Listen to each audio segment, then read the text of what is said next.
we live? I think we are live. Maybe we're not. I think so.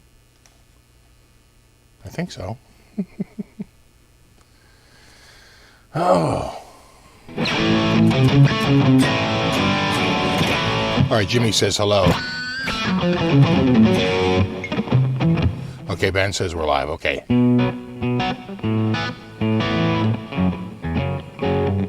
Peter Dunbar, what's up, my man? Good to see you, man. Peter Dunbar, what's up, buddy? How's that Explorer treating you? It's a nice guitar. Peter and I met at the Chapman event, and he showed me his amazing Gibson Explorer. And Peter, what was I feel like it was like a special edition. It wasn't just your standard Explorer. It was gorgeous. It was a beautiful guitar.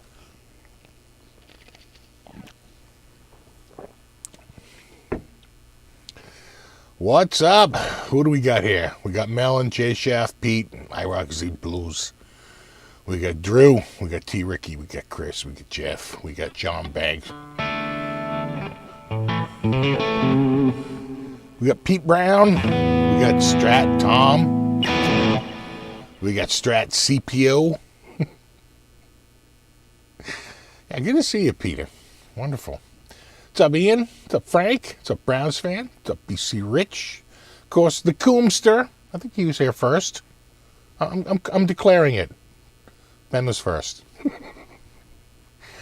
We got Dwight. We got Brian. We got Friedrich. Double R guitar. What's up, Landon? Dwight. Tim. Ed. And of course, Rev Gary Rockin' Preacher.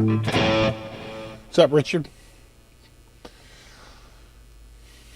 Bill Kelleher model with gold Evo frets. Yeah, Billy Gibbons pickups and everything. Yeah, dude, that thing was just what a specimen that guitar was. Just gorgeous. Just lovely. Just amazing. What's up, Gary? What's up, Walter? Mr. 845 Versifier. Yo. What's up, Rudy? Sean, Christopher, everybody's here. Johnny, Ron Paget, of course. Can't miss Ron. He's a regular.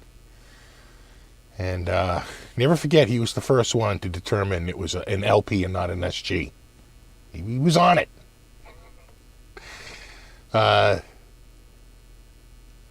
What's up, Second Marsh and Terry and J Fox? And I think I saw Jeff go by real fast there. All right, Dan of NJ, Tony Howe. Top of the morning. That's right, it's the morning for you. You're down in you're down under. You're down in you're in NZ, right?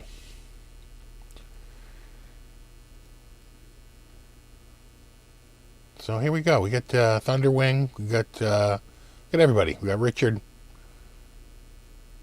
How's the pandemic treating me? It could be better. I mean, I don't want to complain, but you know, not gonna lie, could be better. But no, it's been fine, quite frankly. We just had a birthday party for my daughter. You know, God, the years just keep going by. So, you know, it was a crazy week this week.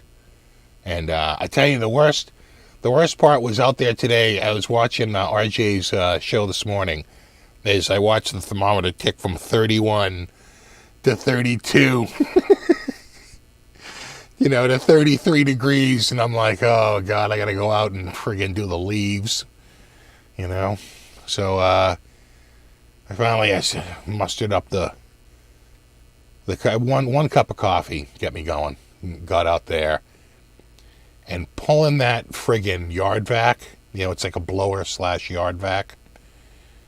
Oh, it's like pulling cold molasses, that friggin' thing. I just topped off the oil too, so it's got a nice Nice friggin' fresh batch of friggin' oil in there. I liked it better when the oil was all broken down. It was easier to pull.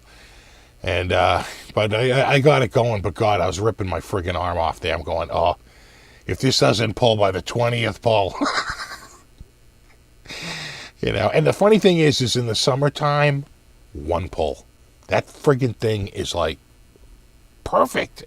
Perfect. Every time. I'm like, look at you, one pull.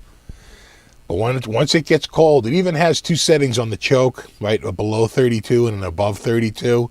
So what do you do when it's 33? How cold is this thing? You know? You're like, yeah, but should I be setting it? What if it's 33 degrees out, but you've been in the garage all night?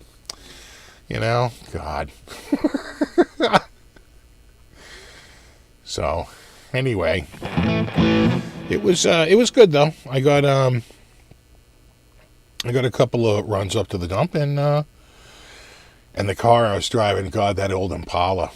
I got to try and get a sticker on it this month. The leaves, you know, they fall on it, and you blow them off, but they leave like a little residue. It's like I literally couldn't see out of the back window, and I was like, God, I have to bring this to the car wash. So, you know, it was a couple of dump runs. Got to fill. I was like, you know, when was the last time you put gas in this thing? I think it was right before you got the sticker on it last December. Like, you're literally 12 months on the same tank of gas.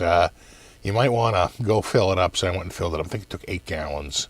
That should be enough to freshen the gas that's in it, you know. And then, ran it through the car wash, and God, it was like night and day. That thing was just, it was so friggin' dirty. Felt good, you know.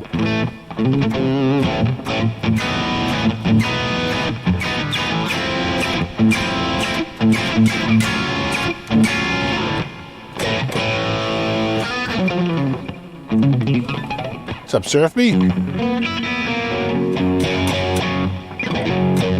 I love the Kramer. I've been, I'm going to do, they're doing a thing right now where they want you to, it's open to anybody. It's not just friends of theirs, but they reached out to me and they were like, hey, we're doing sort of a, you know, play your favorite Christmas riff or song with a Kramer guitar, and they'll send you some swag. And so I said, yeah, you know, they were like, any interest in doing it? I said, yeah, I got a bunch of Christmas backing tracks. I'll rip over one of them. And that'll be the one I do. Like, whatever I do for them will be the one I release for, like, YouTube, you know. So it's going to come early this year because I've been working on it. I'm just waiting for, you know, the right apparel.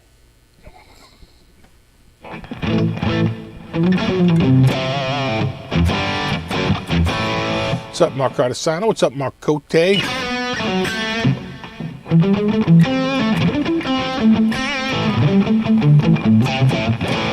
a little bit of stabilizer in the gas. Yeah, put some stable in it. I could. Because I run it so infrequently. Before I take it for the sticker, though, I really have to just drive it around and make sure that it's nice and warmed up. Because I worked at a station that used to do that, the exhaust check and the fumes and all that, and people would come in with cold cars, and it was always running rich, and I was like, you're gonna fail. Just go take it, go run up and down Washington Street here. Go take it down to the towers, back up to the mall, and then back here again, and we'll see how it does. And they'd be like, okay. And they'd be back in like 10 minutes. I go, now you're fine. You came over, it was too cold. Gotta let it run a little bit. Well, that was a long time. It was like 84, summer of 84, 85, 86. I was doing the stickers.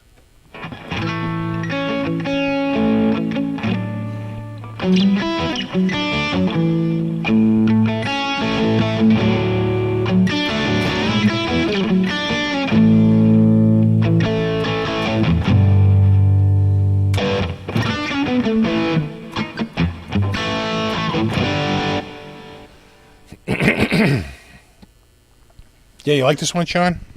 Yeah, it's a good one. And these aren't very expensive. The Korean made. Although it's a little blown out, you can see it's like, I'd have to back up, I think, a little bit. right, for you to really see the body. Because when you get in like this, the body, you can see it blows out the because it's just too bright. Better on this cam. Better on this cam here. A little darker.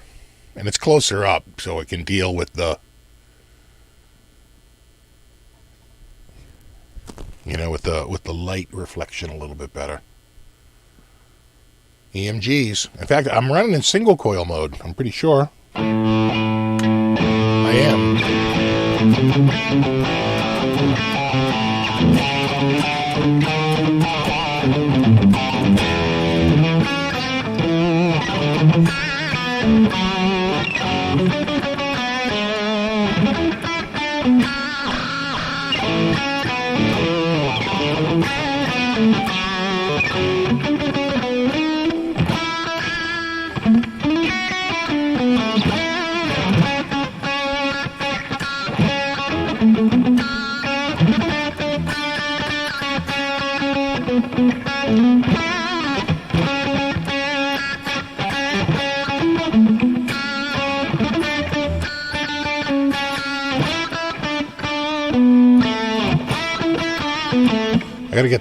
Gotta work on it.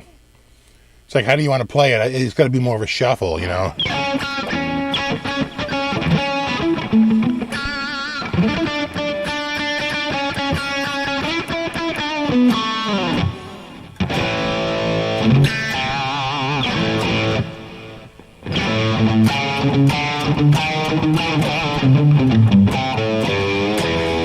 the big finishes.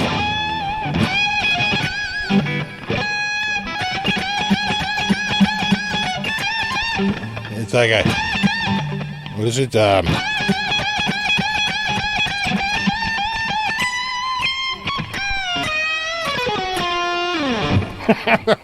I love that last riff,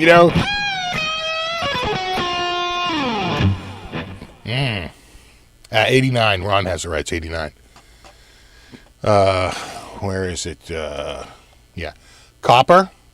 Copper is the 89. That's your real copper wiring right there. And I have it in single coil mode. Oh, geez. Thank you, Brian. Look at you. Much appreciated, man. That's awesome.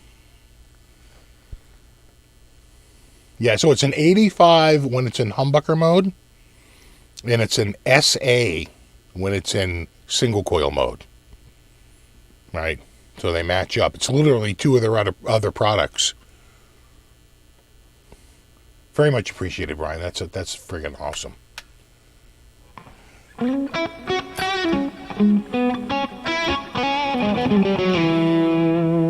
then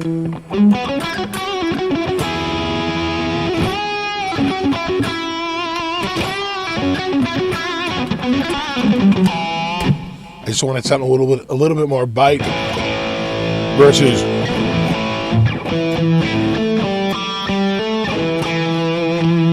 I'm sorry, hitting the wrong one here.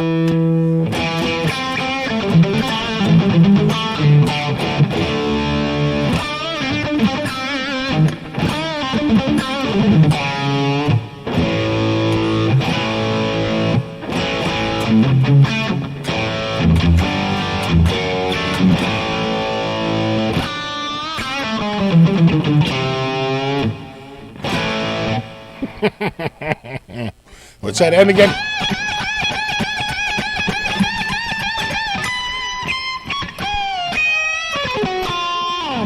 Damn.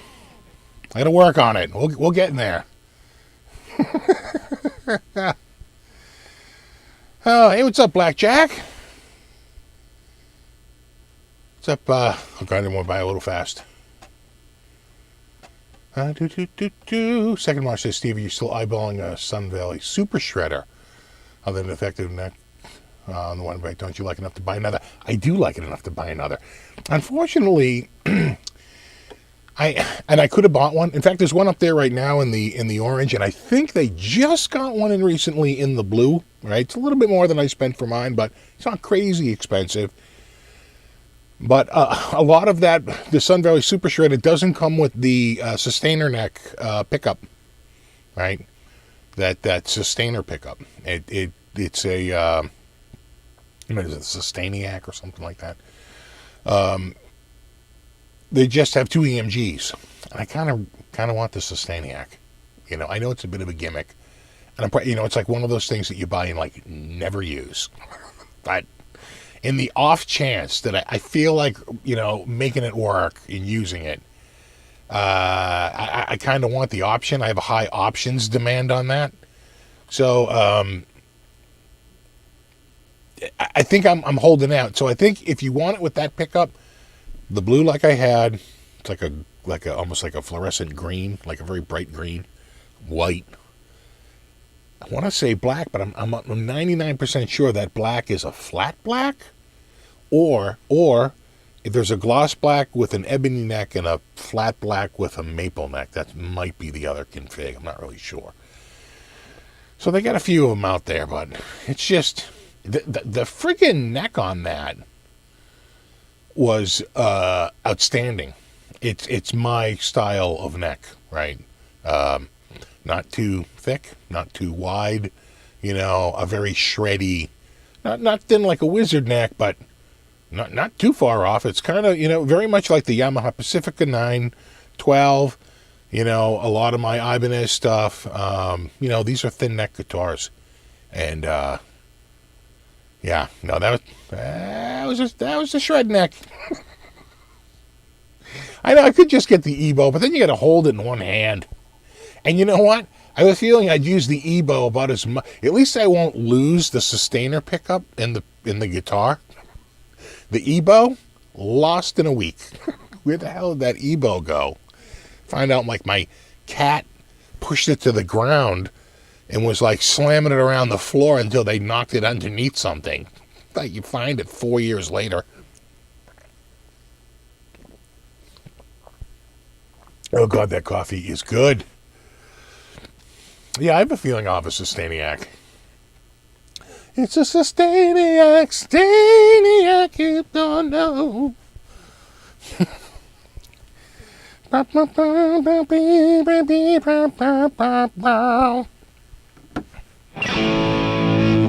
got one kitty right there in the little bed. And because we had my parents over and my sister over, and everybody here for a little party for my daughter, and I told her, because like all of her friends were busy, I go, are you 18? Oh, it's the death of the birthday party. It's oh yeah, welcome to adulthood. now you're lucky if you can get close family members to show up. Yeah, no, it's a stark reminder that you're getting older.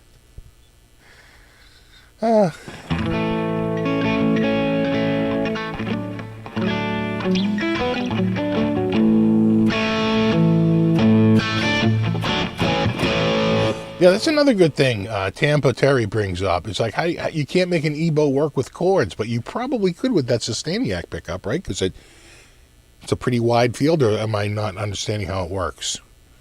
I thought, does it only ring out one note at a time? I don't know. I didn't have enough time to experiment with it. I know. 18. I can't believe it. Feels like just 10 years ago she was 8.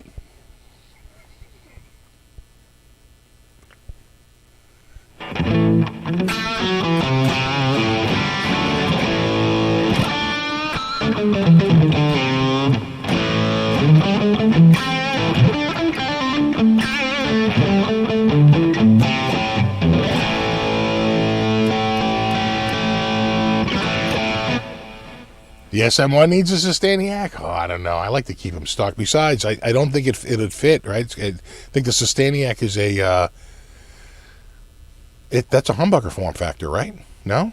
Do they make a single coil in the Sustainiac? I could have sworn. Unless that humbucker is 2 coils, and one is the Sustainiac and one is the regular pickup. Maybe that's how it goes.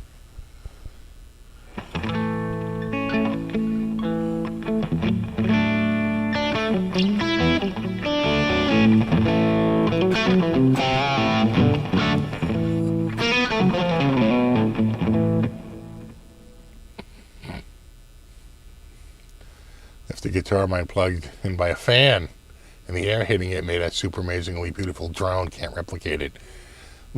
One of the loudest and scariest, and just like it you can't even. It's hard to even describe because it was just so incredible. Was we had this fireplace when we lived in this apartment, and the fire, sometimes you see a chimney and it's like 6 feet wide, or whatever it's 4 feet wide. It's like just wide enough, right, for the chimney. Doesn't really go too much past that, maybe a little bit past it, and it goes up, and it's outside the house, whatever. This one was enormous. It was wide. The fireplace was actually halfway up off the floor, right? It was just like amazing, like fire pit. And then when it went up above us on the second floor of that house, was the same thing but even bigger, like a much larger fireplace with a big place to hold all the firewood. And so ours, it seemed to go up from ours and then out the back, and then outside around the back of the house where it emerged out from the ground. And I think it's inside the house there. It goes like backwards and then up. There's a big clean out, right? So a chimney sweep can come in and get into the chimney, right? And then there's that guy's chimney, right? They all mix together. So we had been there a few years, and I was starting like the first, fire of the fall. And I started up, and I noticed a light, like I can see like up beyond the flue, like the flue's open, and I can see like up in the back, it's like glowing back there. I said, "Holy shit! I think I have a chimney fire." Right? And my heart is like sinking, right? I'm like having a friggin' conniption here. So I put like my fire out, and I'm looking up there, and it starts to draw air in at an alarming rate. Right? And it's drawing the air in through the flue so fast at one point, right? It's drawing air and shooting it up the chimney that it acts like a reed on a pipe organ. And it starts to almost like a sine wave on a filter. Goes like...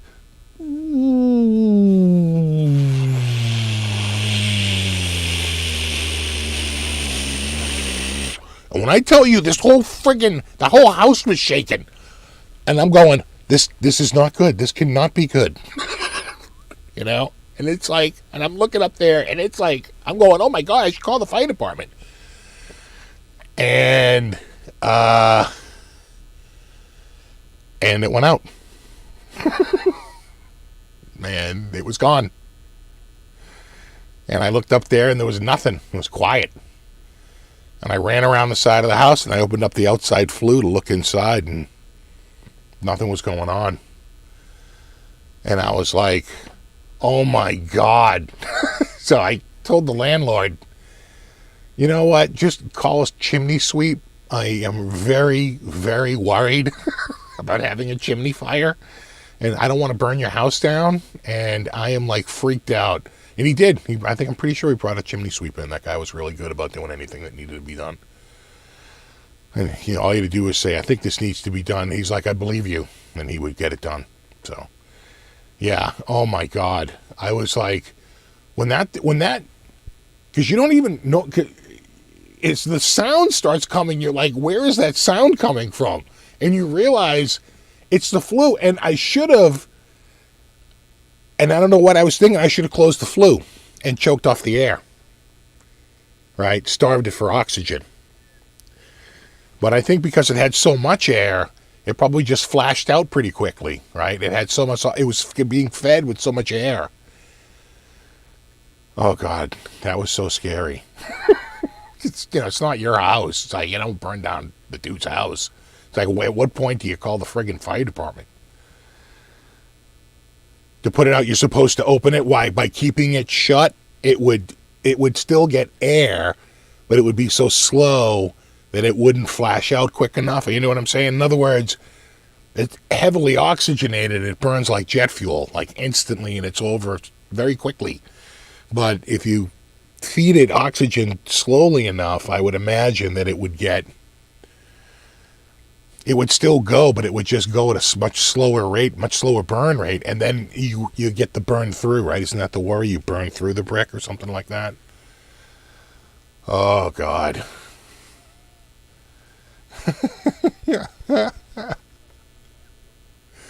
You're like, Xanlord exactly like that now? Yeah.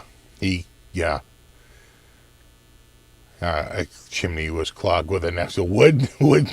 Oh, man. Shook like a mofo, yeah. I can imagine. You know, I wonder if that was it. I wonder if it was a nest. Could have been.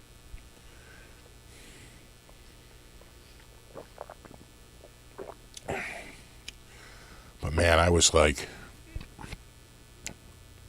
it was all over. I would say the whole thing from start to finish was about 2 minutes. You know, and it was the tone. It was the friggin', like, the chimney turned into a goddamn pipe organ. Like the lowest bass note you ever heard in your life. And I was like, oh, this cannot be good. I was going like, oh, shit. You know, it's like, I'm like, well, there's a fire. What else could go wrong? I'm like, oh, my God. Yeah, it was. It was like a THX sound test. Exactly.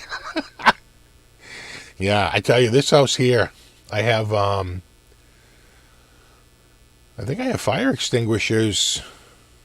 I definitely have them on every floor.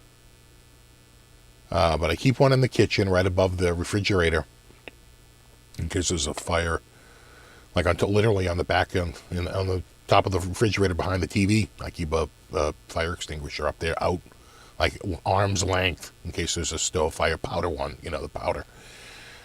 And then I keep one at the bottom of the stairs, just in case there's a fire by like the electrical unit or anything, or by the, you know, anything down there. I have another powder one, and then I think I got the same. I think in the attic it might be foam. I have to see what the one in the attic is. But I bought those when we moved in. I should probably just replace them. They're like 20 years old now. You know, at some point they just lose their pressure. Yeah, exactly. Like a big flute, like a big reed instrument. You know, it's like the flue acted like a pipe organ. I was like, oh man, I did not see that coming. It was friggin' scary, you know, because it was almost like a soundtrack of like doom. Right? It's like, what the hell is this?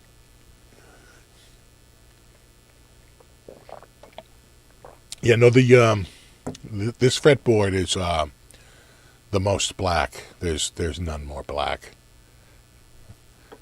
It's also, don't forget, the white. It's so amazing how dark looks darker. I know this from projectors. A way to fool the eye to make the darks look darker on the projector, because you can only stop so much light, is just to make the whites brighter. Right, and then the darks look darker because it's all relative. You know, but you wonder if you get it by itself. That camera's pretty dark anyway, but it does look good. I do like the Kramer.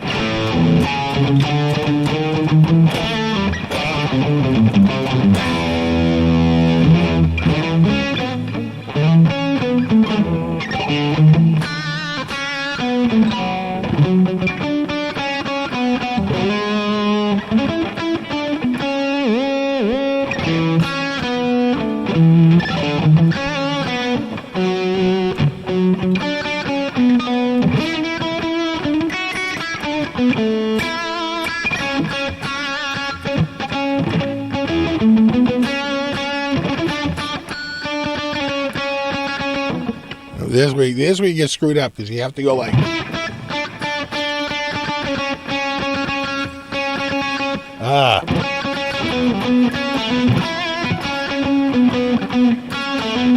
It's a little awkward to jump back on that rhythm to the string behind it, you know.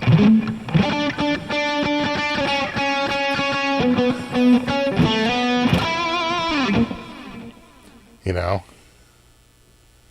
Exactly like your tan. Like a tan makes your teeth look whiter, or a white shirt makes your tan look darker.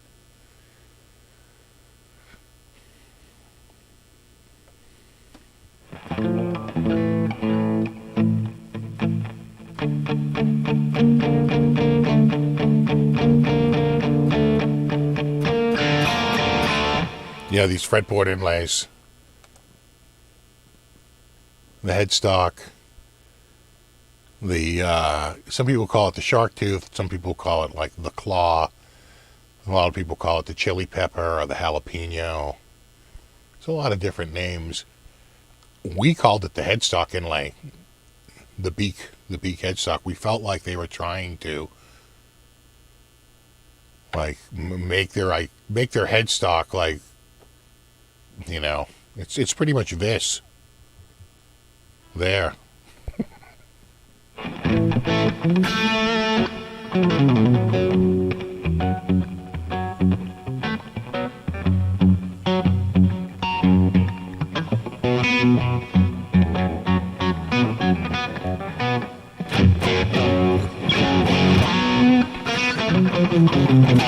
Tony was trying to dial in my tone. Tony gets a good tone. Very similar delay chorus. You know, I don't use chorus quite as spread as he does with his regular sort of like, you know, sort of Lynch tone that he goes for. But we're very similar styles of tone with basically delay and reverb. Yeah, I don't know why sometimes I get frightened. You can see my eyes. You can tell. Right. Am I self-taught on guitar? No, not at all. I took lessons when I was real young, like 6 to 10. I took, you know, the straight up guy comes to the house, big, you know, big mutton chops, friggin' jazz player. I went through the Mel Bay books, you know, where I think we were up to like book 3 when he finally bailed on me like 4 years later. And then I didn't take lessons for a while, and then, you know, I really got back into it when I was 14. You know, I was enough into it to recognize that my guitar was junk and I needed a new guitar. So I talked my dad into getting me the Ibanez, like Les Paul copy there, like $250 that had DiMarzio pickups. And, you know, it was, you know, getting me sort of back into it, like the fire to get, you know, playing again. This is like, I got that guitar, I want to say, like September of 1980. And I got the Strat, like, June of 81. Right, so I was playing, like, 80, and then, like, 81. And then a friend of mine who was playing, I had a couple of friends who played guitar, but this one dude, Dave, I remember him showing up and being like noticeably better. And I was like, dude, your playing's like really good. What, you know? And he was showing me like, he knew like all these tunes. He goes, well, I've been taking lessons. You know, up in Norwood. He goes, I take the bus up. He goes, all right, you know. I was like, oh damn. He goes, yeah. He goes, the guy lives right off of Washington Street, so you can take the bus up if you want. He goes, or you can drive up. And I just remember signing up with this dude. I'm still friends with him. Great guy. And going there and taking some lessons and sort of quickly getting my crap together, because I had another friend that was hell-bent on being self-taught, as if that was any great thing. You want a self-taught doctor or a self-taught lawyer, or, at some point it gets a little ridiculous. You rely on others already figuring stuff out and showing you stuff that you wouldn't just happen upon with your own. At the very least, you're going to be just doing self-study and still reading books, right? It's hard to just sort of figure it out on your own. It doesn't really present itself. You can learn infinitely faster by going to a teacher. I'm hitting my strings here. So yeah, I did that. I did private lessons with him for a little bit. And then I stopped with him, and I was just sort of studying, sort of on my own a little bit here or there. And I felt like I was really stuck. I'd say like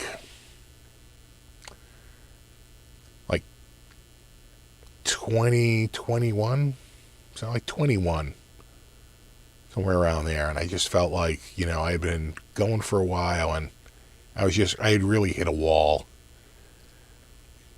And I went through a period right about that time of really taking lessons from a lot of different dudes. I would just switch up lessons, whoever. Yeah, I'll take a few lessons with this guy, a few lessons with that guy. I worked at a music store, and they had a bunch of different teachers, and I would take 3 months worth of lessons with, and quite frankly, you would learn different things from different dudes. You found out that basically, unless you were there saying, I want to learn a tune, they sort of had their own little thing that they like to go through. And it was very different from each person. And I would go and take these lessons, and some of the longest, lesson, the longest, habits that I got into in terms of just, sort of understanding stuff came from a lot of those private lessons, without a doubt. And when I was a senior in high school, we had a new the guy who was the head of the music department retired the prior year.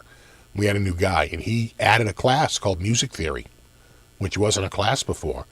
And I want to say 8 of us or 10 of us signed up for it. It was a small class, but it was a good class. I learned more in that class than I did the prior summer. I went to Berkeley.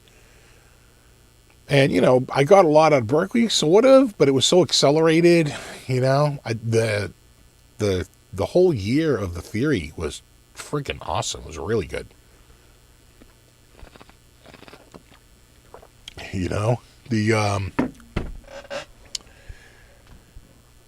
But taking lessons from a bunch of different dudes was really good. In fact, I had this one dude, a guy from Georgia. Here's what happens, all right? You got some all over the U.S. who come up and go to Berkeley. They graduate Berkeley, and they're broke. They're hurting for money, right? And so they teach. They teach in all the local stores. And we would get people, I don't know that there was, we had one guy who graduated from Boston University, and we might have had one guy who went to the New England Conservatory, right? I think the drummer. But I want to say the drum teacher, but I think everybody else was Berkeley, And, yeah. It was, those were crazy times. I had that Georgia dude. He had a few different little things down to show you the modes that I thought was pretty slick, right? And you realize how he would just have a chord, right, for to show Lydian, and he would just say,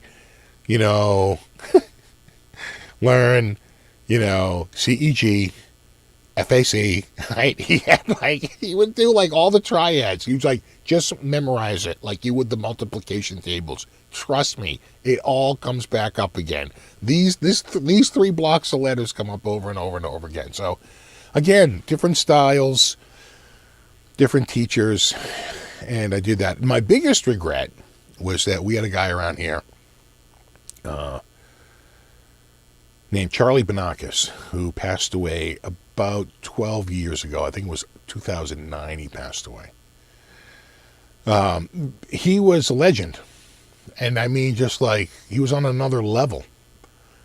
There wasn't too many people around here that were like legit top players that didn't go to him at some point. It was a 2-year waiting list.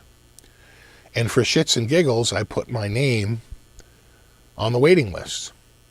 Well, cut to like 2 years later, and the guy freaking calls me. And I was like, oh, I completely forgot about it. And he goes, I'm telling you right now, I have a night slot. It's 8:30 on a Sunday night. He goes, that is an extremely coveted spot because a lot of people want to practice all day before they come to the lesson. He's like, people really, it's a quiet time. There's nobody on the road. And, he was about an hour's drive away. And I was like, oh my God, what am I going to do? And it was $45 for a half-hour lesson.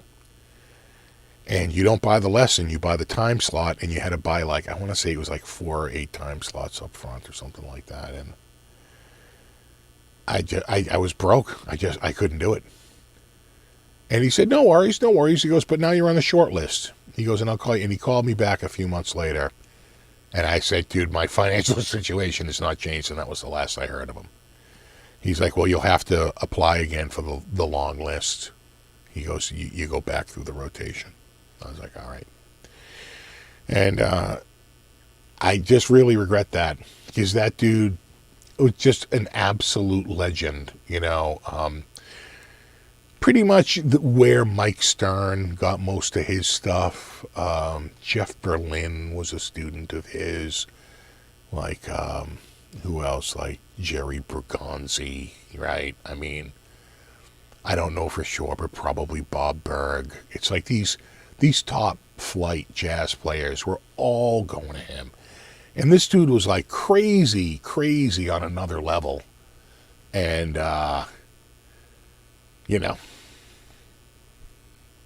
I really, really regret not taking a few lessons with him. I kept saying, oh, you'll get out of this, and you go there, and he passed away. He passed away kind of young. I think he passed away in his 60s. He did not, it's not like he died at like age 85. I think he was more like 65, which sucks.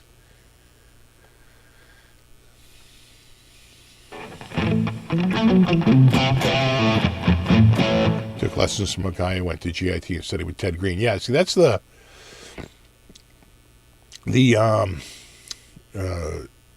it was hard to find somebody around here who was a top teacher who wasn't going to him. Like, all of my teachers had gone to Charlie at some point. I was like, well, what am I going to you guys for? Why don't I just go? And they would be like, why would you waste your money on Charlie? They're like, you're not even close to what, And I'm like, well, if he's that good, maybe he can even make me into something. You never know. But, that dude, he was like on another level. But he would just pile it on and pile it on and pile it on. In fact, I know someone who took a lesson with Mike Stern, and they were like, he piled on so much stuff in a single lesson, it was almost like a joke. And I said, no, it's because he went to Charlie Banakis for years. Very famously, Mike Stern was one of his students. And he, in his mind, a normal lesson is like, learn this crazy amount of material in a single week. And I'll see you next week, And so I'm sure he piled it on because that's all he knows. That's the world that he sort of, went through when he was with Charlie. The rumor is that Mike Stern was so addicted to anything Charlie would hand out for a lesson that his wife, Lenise Stern, had to hide her lessons that she got from Charlie so that Mike wouldn't steal them, because anything Charlie came up with, he wanted to know about it. Charlie would invent all these kind of crazy things like double mambos and stuff to like describe scale interactions and all kinds of pentatonic expansions. That dude, he was a crazy genius. And from what I understand, quite a cheerleader, which is, I think, kind of a part of the whole thing, right? Yeah, you know, rah, rah, rah, you can do it, you're amazing, you got this, you're going to nail this, you're going to be, you know, he was, as I understand it, he was a bit of a cheerleader.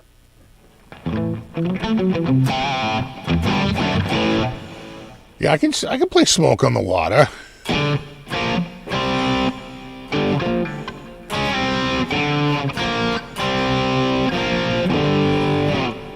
Nailed it.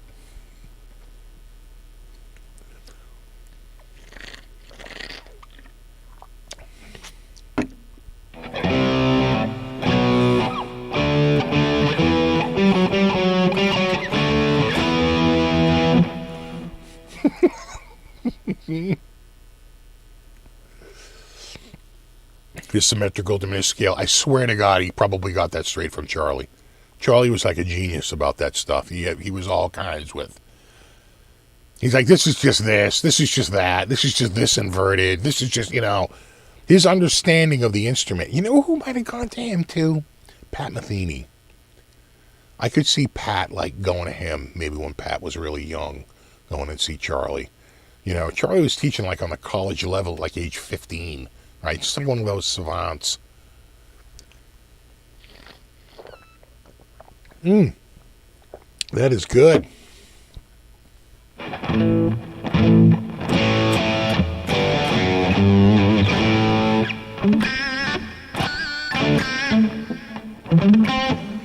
"10 years is max." Yeah, you know, they're still in the green. They they have the pressure gauges, but I know what you're saying. I should just switch them out. I have a ridiculous amount of fire alarm, smoke alarms in this house. Just because I have a super massive paranoia about fire, you know. And this house just feels like a tinderbox. So I think I have, I want to say, 2 smoke alarms on the first floor.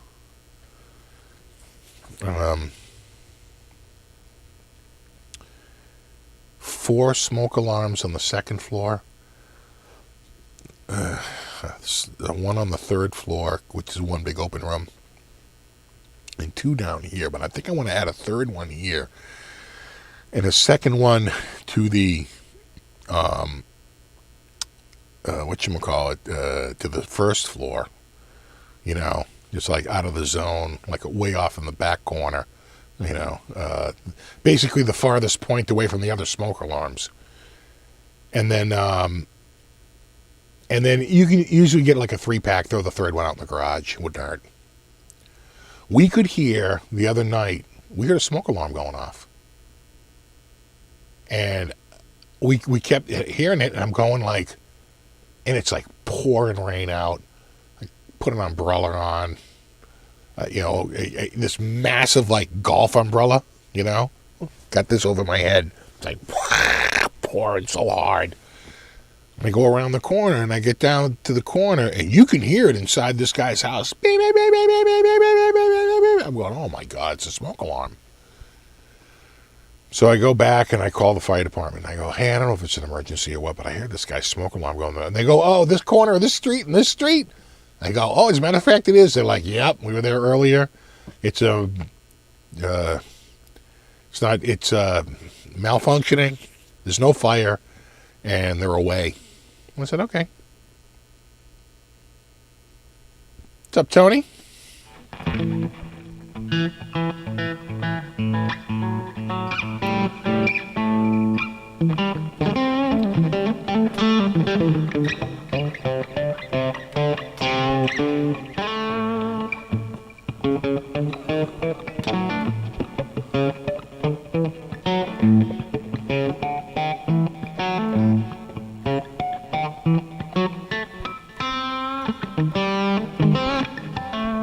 guitar am I saving?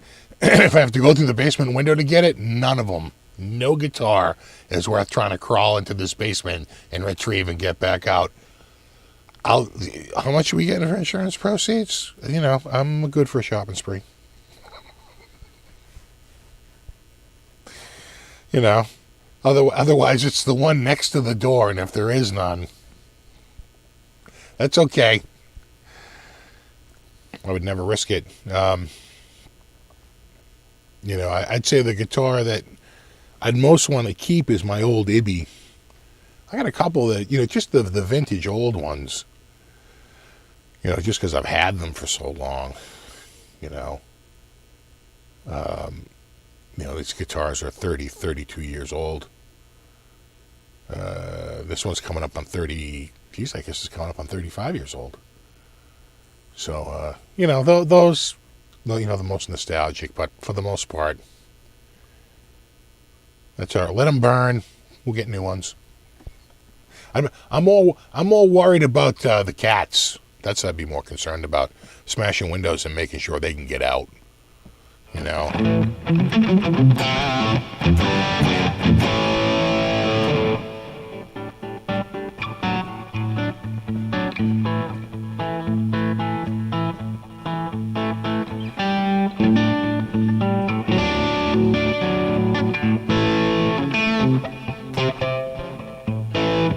I've never had to submit an insurance appraisal, though I probably could.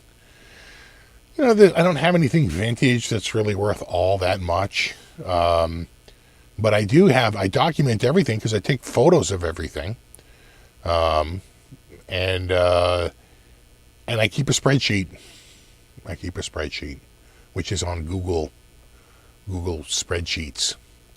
So even if the house burns down, I can go to my Google spreadsheet and see what's there. I probably would need a rider, you know, for any sort of like a collection once you get more than like one or two. But we'd have to look into it. Have a good one, Mark. Exactly, gotta save Buddy.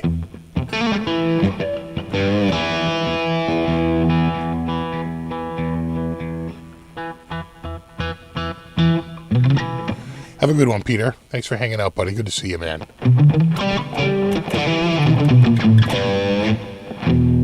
Yeah, you should definitely avoid having a fire. That's good advice. That's generally good advice. My first step, don't have a fire.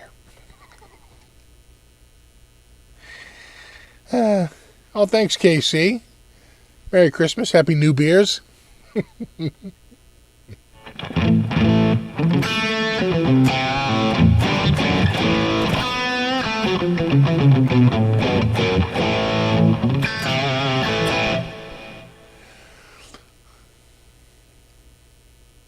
Most insurance companies will only cover about $5,000 to $10,000 in musical equipment. You know what? I might not be that far off from that, because a lot of these guitars are very inexpensive. Which is like $1,000, and 1, 2, that's like $300 or so. Those are, you know, that's like even if it most expensive be like $300 for the, you know, so like I want to say those are even like $250. You know, we're not talking a lot of money. These are like I think maybe like $650. I want to say. You know, I'd have to look. Yeah, I could be over 10. I could be. My whole collection, and quite frankly, most of it is gone, was I think 26,000 from 1974 to present. So, and I'm sure that the majority of that is long gone, right? Because guitars come and go.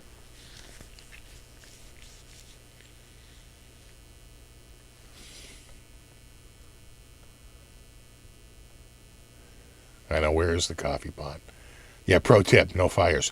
The sealing material I use, instead of using fiberglass insulation, which is very itchy, quite frankly, I use the rock wool, and rock wool is a fire stop, actually. It's spun rock, and rocks don't burn that well, even when they're spun into fiber. So it actually has a pretty good, it will act like a fire stop for a little bit, up to so many degrees. And, it's not going to stop your house from burning down, but it's going to give you maybe time to escape. If there's a fire in the basement, it's not going to work its way to the first floor as fast because you got the rock wool, between every joist. And the rock wool is considered a fire stop, Of course, all the guitars are in the basement, so that doesn't really help them. Just helps us get the hell out of here.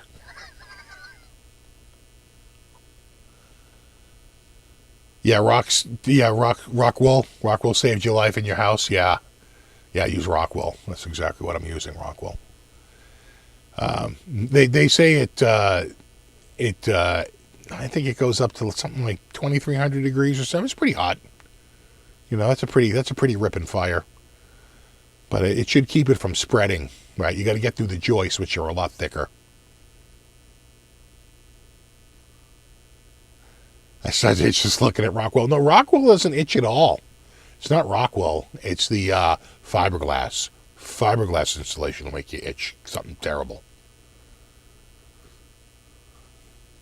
You go read in the Rockwell. Little Rockwell cubes. Get your cuttings going. Sure, it happens. Yeah, absolutely. Smoke is the first killer. That's why you need smoke detectors and lots of them. Because that's the one. It's more the smoke than the fire. I do still have my CE.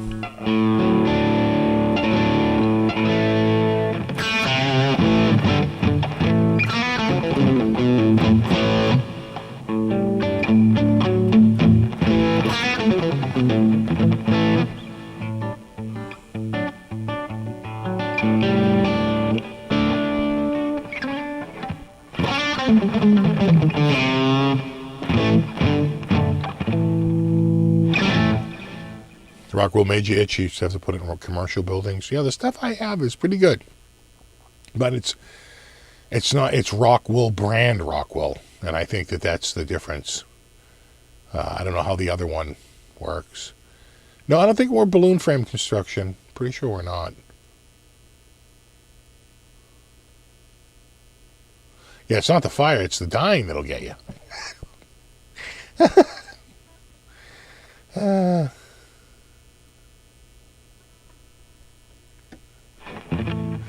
Is someone watching you?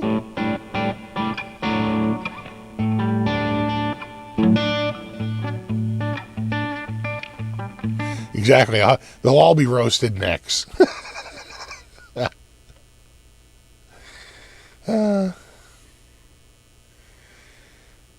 Yeah, I don't really get really itchy with I mean, that's not to say I don't cover up when I put the stuff up. I wear gloves, and I wear long, sleeve shirts and, pants. You don't wear shorts and a t-shirt. You're just asking for trouble. But, sometimes I'll even wear a hoodie, if I'm dealing with a lot of it. But, no, it's pretty good. And then once you get it up there, right now it's mostly exposed. You got to pack it in there tight if you want it to be like a good acoustic stop too. And then you lay something over it like either OSB or... I hate using Rockwell in the basement. I just feel like it's going to mold. I'd rather use the strand board, quite frankly. Or some ceiling tile. They're mostly garbage, those ceiling tile. I like this oriented strand board, but that'll burn up quickly. You have a fire reaching up to OSB.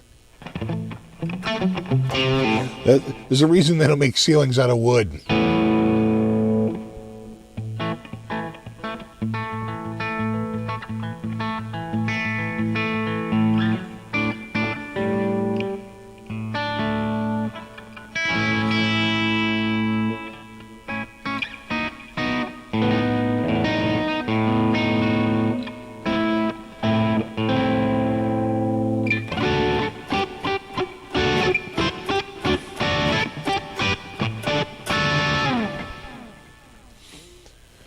Yeah, we had a kerosene stove. We were down at the barn We were trying to get it to go, and man, that thing looked like it was going to go for it looked like the thing was going to explode.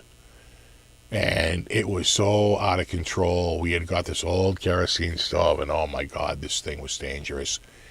And we turned the valve off, and we waited, and slowly but surely the fire died down in it. But oh my God, that thing was dangerous. We were so lucky.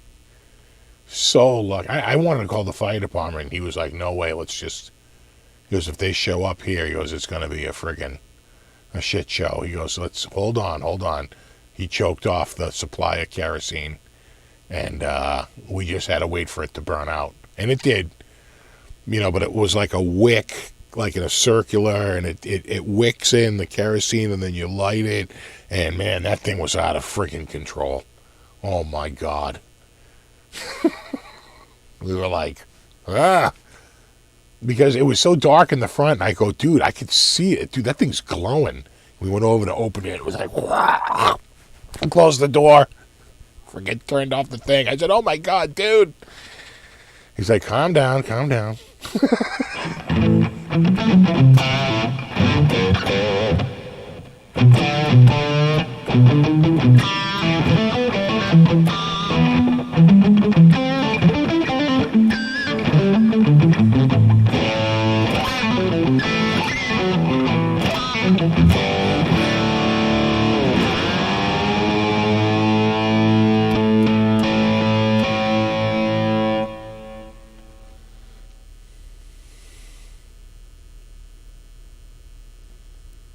My sister's house has a sprinkler system because the person who lived in it before was incapacitated. They couldn't, I think they were in a wheelchair, and they had a fire,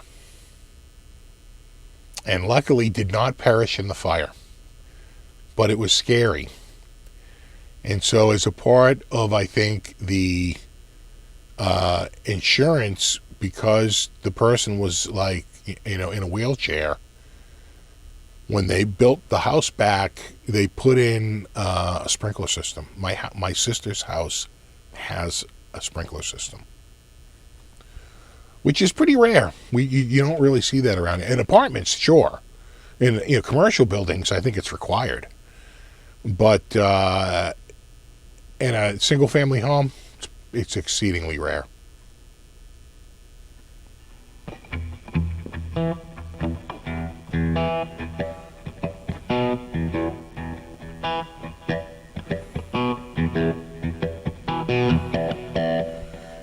He says, I finally broke down and bought THU. They owe you one, Steve. They owe me a few, bro.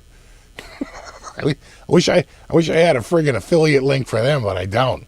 I'm sure I have sold probably dozens, if not hundreds, of copies of THU over the years. It's good stuff, man. THU is good. Did you download my patch bank? And remember, it's the bank.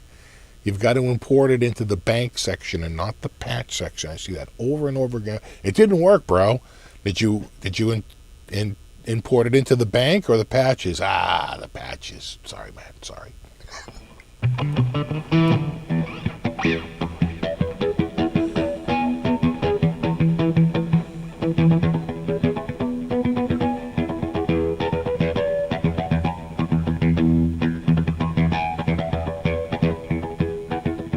New houses in New Hampshire have a sprinkler over the furnace. Yeah, you could see it starting to become a requirement, because all it is right. It's just an extra pipe in the house, and you just you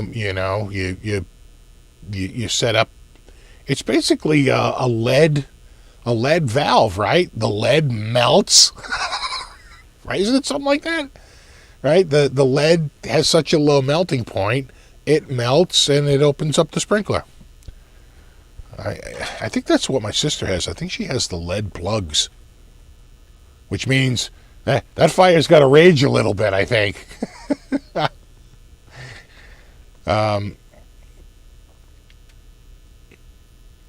Yeah, I don't know what they use.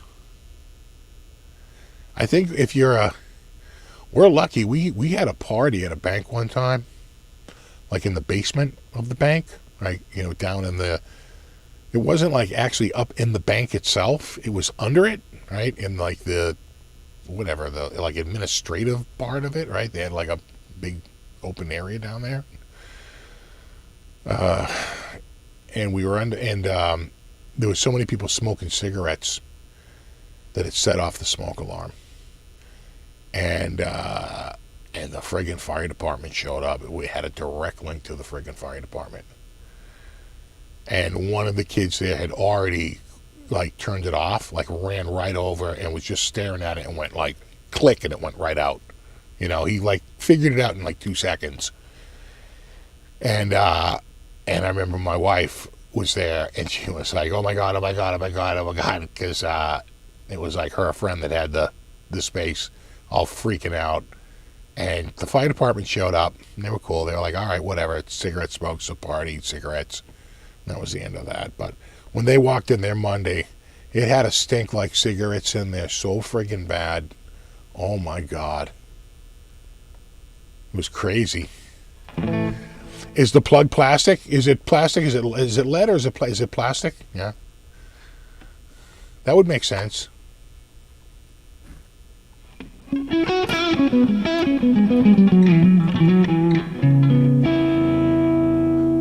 Solar unit TH2, yeah. Yeah, you have the patches? Good, yeah.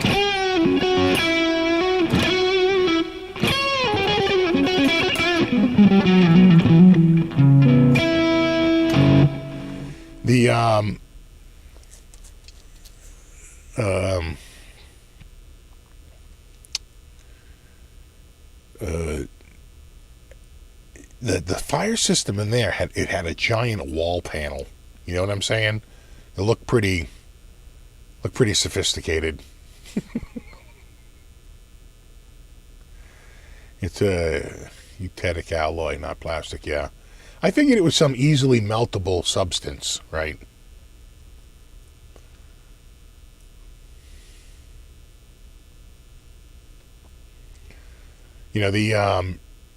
The one that we use in the kitchen is all powder. So if you have a grease fire, it's literally made for kitchens, right?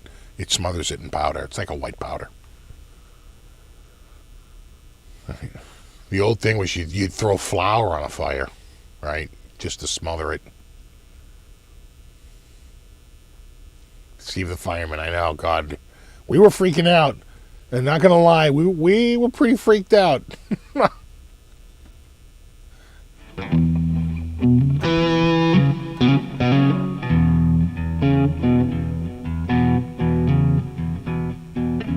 Yeah, use a fire blanket, yeah.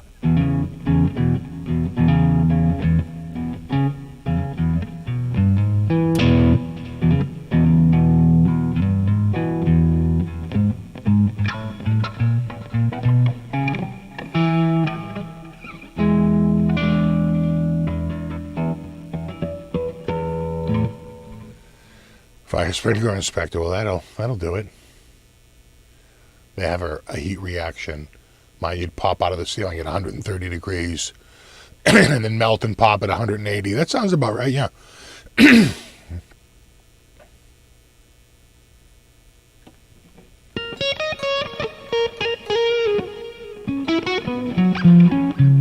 Right now, I usually run, when I do the live show, I run standalone. Just because I think it's less than trying to run it inside the DAW. It's a little easier for me to work with than running it inside. But when I have people over, I run the DAW because I need more than one instance. And I'll run them as VSTs, usually a VST3.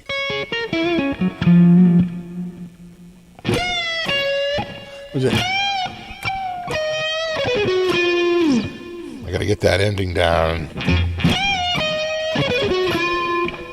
Right. What is it?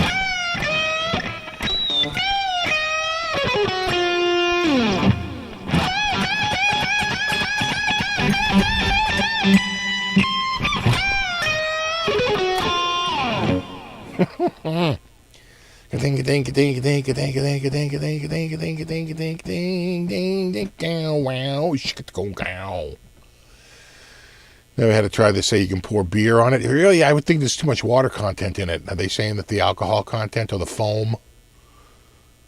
The foam, I would think it'd have to be a powder, something dry. You know. My DAW, by the way, I use Reaper 90% of the time. You know, I don't really use another DAW. I've tried other ones. I tried Studio One. I didn't care for it. I never really tried Cubase.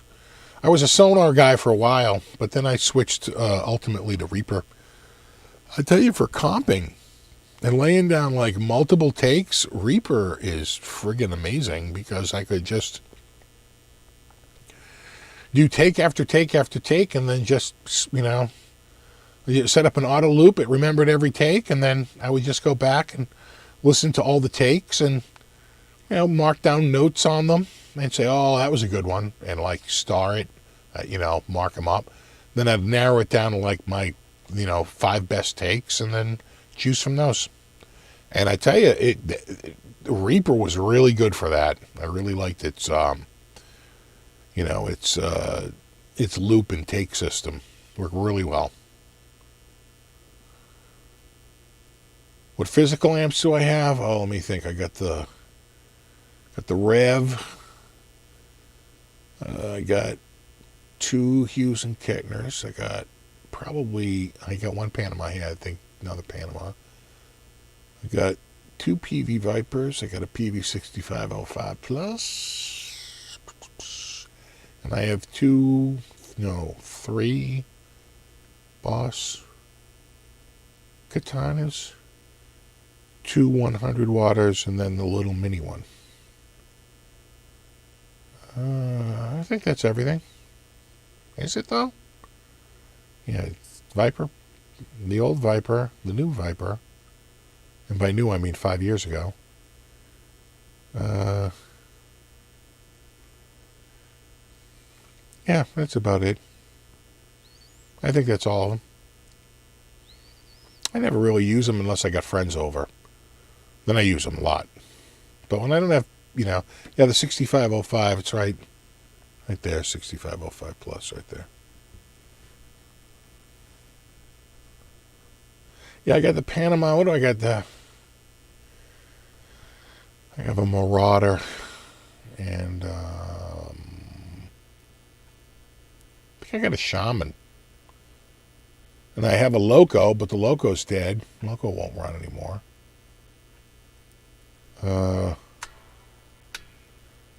I had a couple of Fuegos, but I sold them. I think I had another Shaman and I sold it. They sent me 2 Shamans. And I think they're out of business. I think they're long gone.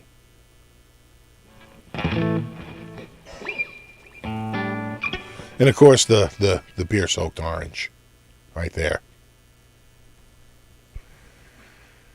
Yeah, so usually I use this Hughes and Kettner cab. It's easily my best sounding cab. And then I'll either run almost usually the Hughes and Kettner Deluxe 40 or the Rev. Both sound great. And sometimes I'll use the Black Spirit 200, but that's less likely. It sounds very, very close to the. I think for direct work, it's better than the Deluxe 40, but through speakers, I definitely like the Deluxe 40 better. It's a little warmer, right? I have a Fuego X and never use it. That's what I had. I had a Fuego and I had a Fuego X. I had 2 of them. They sent me a Fuego, and then they updated it to the Fuego X. And then, yeah, that sounds right. And then I had 2 Shamans. They sent me this early prototype Shaman that they wound up taking like one of the components out, and then they sent it to me when they had the final production model. And they sent me a Marauder, which is easily the best amp that they made, but he wanted $1,000 for that amp, and the guts that come in, those all had Chinese guts. He just made the outer shells. Those guts, you can buy it with another brand, it's just a Chinese labeled brand for half the money. It's like what the hell they're like $499 versus $999 retail. So I mean, he was clearly just buying those amps, sticking it in a new shell, and trying to get double the money for it.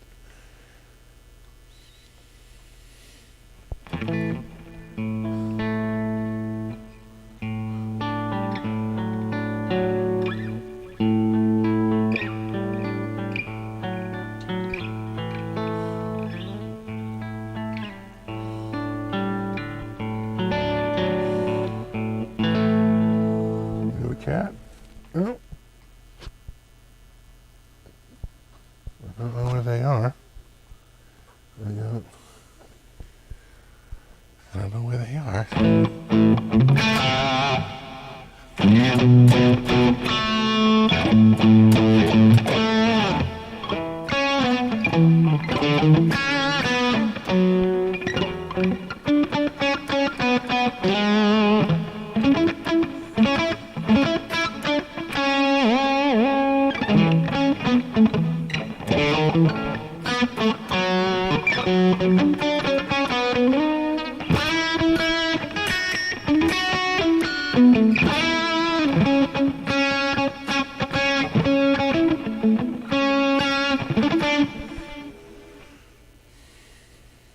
And my guitar is starting to dry out now that I have furnaces on. Not really. We have turned dry here for sure, relatively, but not really. I'm pretty good when I change the strings. I do like to give my guitars, a little, a little makeover, right? I like to wipe the gunk off the fretboard and. Maybe polish the frets up a little bit if I think they're looking tarnished, and just sort of give it a little bit of a clean, especially around the pickups and everything. So I almost, every time I change the strings, I do that, and a part of that process is, of course, oiling up the neck and everything. It's a little trickier, of course, with maple, especially not raw maple, but you know what I'm saying, the oil sealed maple, or the the satin finish maple. Those I tend to do with either a blue Scotch Brite. The greens will scratch. You got to be real careful using the green Scotch Brite. They will absolutely scratch your guitar. The blue is much safer, but even that, if you press hard enough, trust me, you'll scratch. So you use a little bit of oil and that very lightly to clean it up, buff it out with a t-shirt. I used to use the steel wool, but again, it's just such a friggin' mess. I'd use four zeros. I'd use what is that, super fine or ultra fine? It's 0000 for the rating. I love my katanas. I think the katanas sound great. The katanas, a warning about the katana, that's the kind of amp that if you want to use it as a practice amp, the amp sounds so damn good you find yourself just sort of messing around and never actually getting to practicing. It's like you almost need an amp that doesn't sound that good. Because you get friggin' lost in the stupid thing. It sounds so friggin' awesome. And it's got so many little effects, and you find yourself messing with the effects, and it's like, now the Katana's an awesome amp. It's one of the few solid state amps that, sounds pretty good. Now, like all solid state amps, the louder you turn it up, the worse it sounds, right? It's perfect at medium to low volume. When you get to medium and high volume, that's where tubes just earn every cent that you pay out in extra hassle and money and everything else for weight, heat, everything. All for just the fact that when you turn it up, it just sounds better. It really does. They've tried to do it with the clean amps by giving crazy headroom. The only one, I will say this, Other than Katana, which I think, I don't know how they do it, but they really do get a pretty decent sound. Again, when you get super loud, though, it's the Artist is probably their best one, but that 100, which is their best one below the Artist, it's medium to low volume, and it sounds friggin' amazing. But if you're going to mic it up, who cares? If you're miking it up, what does it matter? Right? So, yeah, tube amps for the loud volume. It's like night and day. It really is.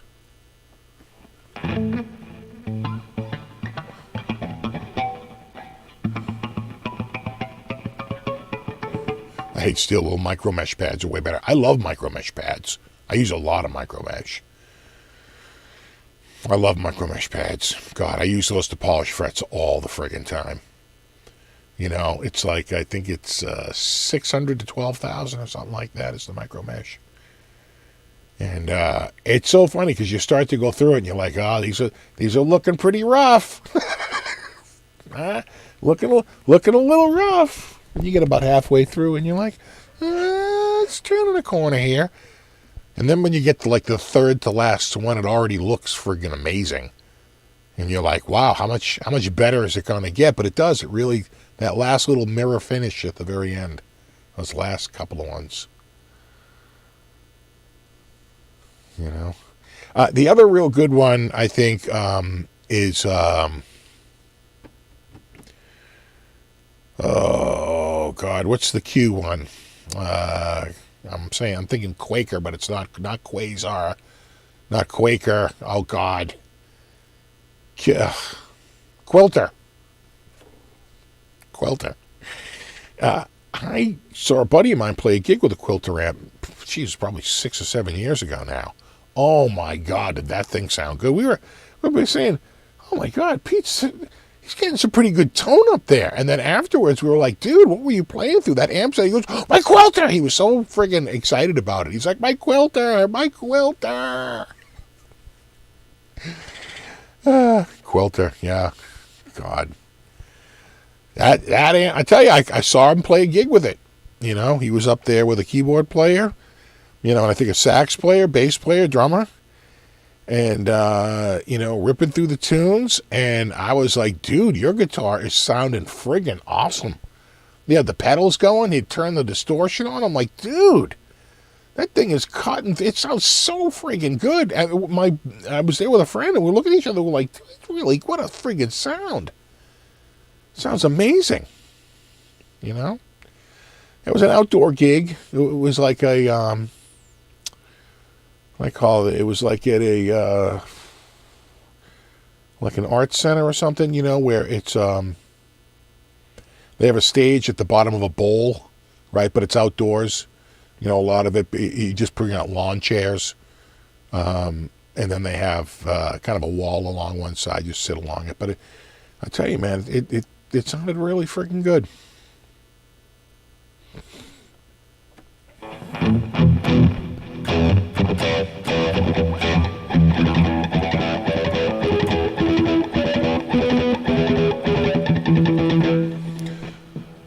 He says he uses his Dremel with wool wheel and peak polish. Yeah, for the final, over on the tops of the frets for that final polish. Yeah. You know, the reality is that you know you ruin the polish almost instantly. But so what? You have a little while of perfection. The second you play it, you kind of scratch them right back up again. But so what? It's all right. You know, the thing about the Quilters, the other thing is that they're very light. You know, they really are made with the with the gigging musician in mind. You know, so I was looking this week on Guitar Center used, and I have to say, I saw a few bargains, which was shocking. You know, they went quickly, but it's the first time I've started to see prices creep back down a little bit. Seeing SGs under $1,000 again, right? That sell friggin' instantly. Seeing they had an LP Gold Top. Again, it sold very quickly, an LP Classic, but it was Gold Top. Because Gold Tops that's one of the fastest selling, finishes out there right now. Show up for like It was cheap. It was like $15.99 or something like that. Which again, normally that would just be sort of an okay price, but lately they've been up a couple of hundred higher than that. Even like 400 higher than that, like 1950 instead of 1550, right? So I just thought that price point, and it was clean, it was nice, it was in wonderful shape. And they had, how I have my, I have my classic, right? My black Gibson Les Paul Classic, right? In the ebony finish. I paid like $15.19, I think, for that was what I paid, right? A little, like $20 over $14.99. And at the time they were $19.99. I want to say now they're either $21 or $22.99 is the new like retail for them. So I was shocked to see one show up on Guitar Center used for like 13 and change. I was like, repaired headstock? And it wasn't. I was like, dude. And he even had the photograph, like mine, of the last day on the bench. He had the case, it had everything on Guitar Center used. Had the case, had everything. It's pretty recent models, probably in the last 12 months, last 24 months. Up there in the 13s, I love it. And then I started to see a little bit, for a little while. So if you don't know anything about Guitar Center used will put prices up, for a while. And then if it doesn't sell, they'll say like new lower price, right? And they'll knock the price off by $100, $200. I have seen guitars on there drop $1,000 because at some point, if it sits there long enough, they just want to move it.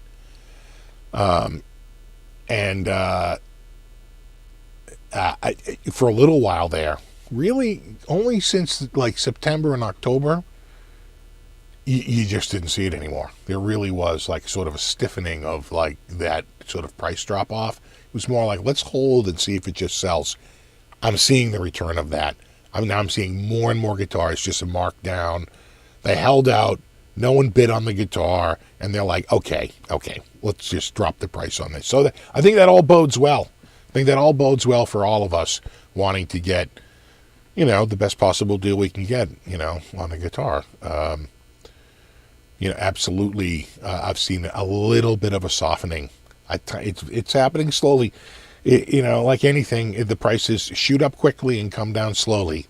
But I think they're going to get there. And quite frankly, I think at some point, because sales were so great in the last 24 months, say 18 months, that at some point that'll break and people will move on to new things. And I think you will see an increase on the used market, of just about every make. Right, like a year ago at this time, you couldn't get an EVH.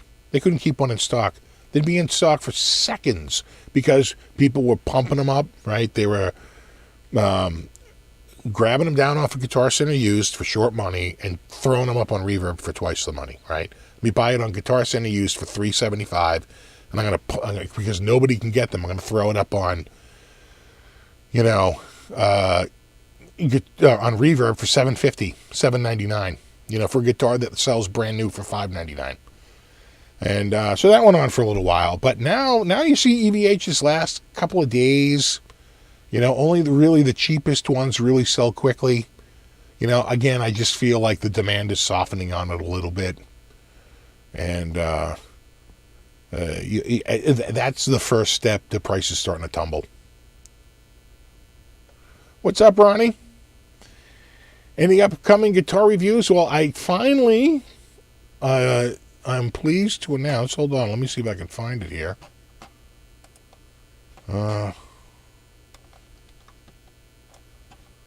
I'm pleased to announce that I have completed the Kramer.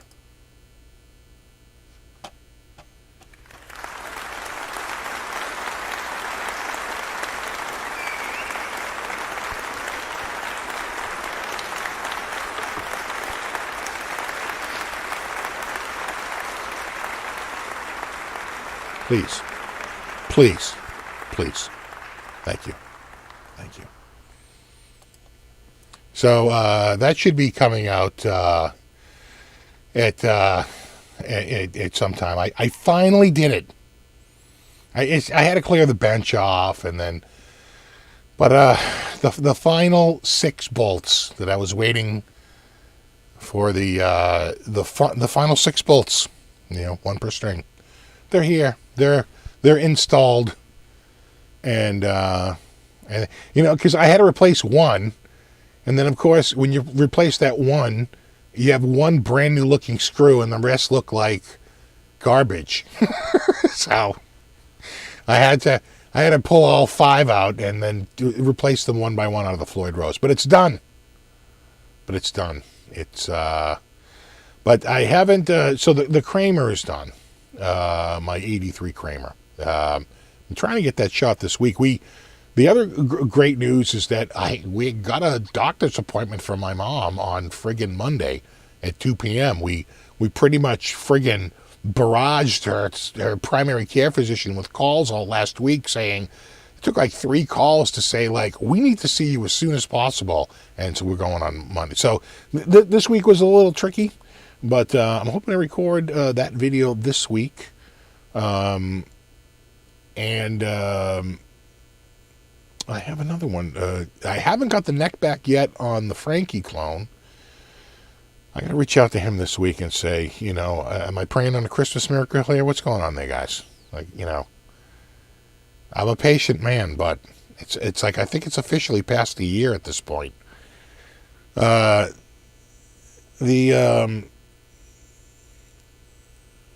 else do I have? I'm going to do the SG review and the classic review. I'm going to do reviews on both, even though it's been done to death. I can probably come up with some humorous review of the SG and the classic. And I think that's it off the top of my head. I've been talking with Kramer, so I'm hoping to get some Kramer stuff in here. Maybe not until next year. We'll see. And I'm shooting a video on the digitizing process, which is, the funny thing is as you shoot the video and you start talking out loud about it, you realize just how expensive that process is. That is not a cheap process at all. Like when you start to vocalize and say, oh, and by the way, you're going to have to buy this. And oh, by the way, you're going to have to buy that. You start to realize, it's friggin' expensive. I'm just lucky to have everything that I've built up over the years, but the scanner is $400, The paper cutter is like, I only paid $130 for mine, but I can't find one for less than $250 right now on Amazon. No one's selling the paper cutter for less than that. And then, which is necessary to cut the spine out of the magazine. You could maybe use a ruler and an X-Acto knife, but you're never going to get the edge quite right like you will with a paper cutter. Especially a paper cutter that has a vise built into it, right? It basically smashes the paper in a clamp and then shaves one end off of it. It's pretty efficient and pretty clean. And you even though it comes with software and it comes with a PDF builder, it kind of sucks. I still had to buy a full-blown copy of Acrobat, which was like over $200. It was like $300, for a full-blown copy of Acrobat. So it's like, that adds up. It's really expensive. The more I think about it, it's like $1,000 to like do this. It's probably not worth it. I just happen to have everything. I've had the paper cutter for many years. And I had another scanner for many years, which is what I scanned a lot of it with. And I just bought a year ago the updated scanner, which I have to say is a friggin' godsend. It is a lot faster, and the quality is so friggin', so awesome, and I'm doing everything at max res because I think my theory is that in the future, storage will be even cheaper. Like what 350 megs for a single magazine feels like a lot, but not in the future. That'll feel like 35 megs feels now, which, a long time ago, 35 megs felt like that was a big file. And now it's a ridiculously small file. It's the same. It's going to be 350 megs. So it's just a matter of, and all the screens are going to better resolution. 1080p. How long is it going to last before everybody's at 4K? And it's just like that magazine is going to get softer and softer and smaller and smaller. So you do it at max res, because when I'm done scanning it, I'm throwing it out. I won't have the physical. It's not like I'm going to keep all the magazines. So later, if a better scanner comes out, I'm going to scan them again. I'm not. It's one and done. But it does. It is sort of ridiculously expensive. The more I thought about it.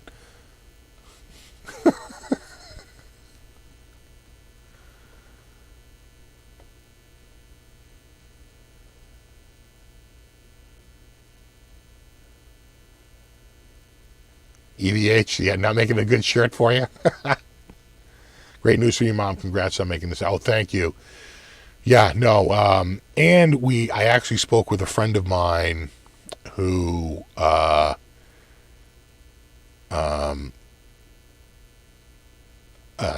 his mother went through the same exact thing, and he gave me a referral for a neurologist who seems to be like friggin' amazing, and I'm just so grateful to be able to, have friends like that were able to give me some guidance, because we didn't know where to go. We didn't know what to do. And, unfortunately I had a friend. I wouldn't say luckily I have a friend. I'd say unfortunately I had a friend who had to go through this as well. And he was able to give me some good tips and some good guidance on that. So, we're getting there. My mom was over tonight, and she seemed friggin' fine. Again, it's sort of in and out, but it's worrisome. It's worrisome. It's like she's fine, but she's not fine. I did notice that you'd say, do you want a biscuit? And she'll, yeah, okay, I'll have that. She won't say the word of the item. It's like, do you want a biscuit? And she won't say, I want a biscuit. She'll say, yeah, I'll try one. Or I'll try that. Right? The simple. It's like you do notice it. It's little things. It's little things. So we'll see. We're going to see the PCP on Monday. Hopefully we'll get a referral to a neurologist, and we'll know exactly where we stand, and we can just figure it out from there. But I've been getting a lot of good suggestions from people. It's like, and you know what? This is a kind of a common thing. So, as your parents age, it's not that uncommon that one, parent, starts to lose their faculties a little bit. And, she's definitely, not in the same place she was a year ago. So we gotta go see what's up. But again, she seemed pretty good tonight when she was over. So again, it seems to be sort of in and out. I'm the crazy one. Could be. Although, and again, I don't want to ruin anybody's night, but my sister was over there last weekend, and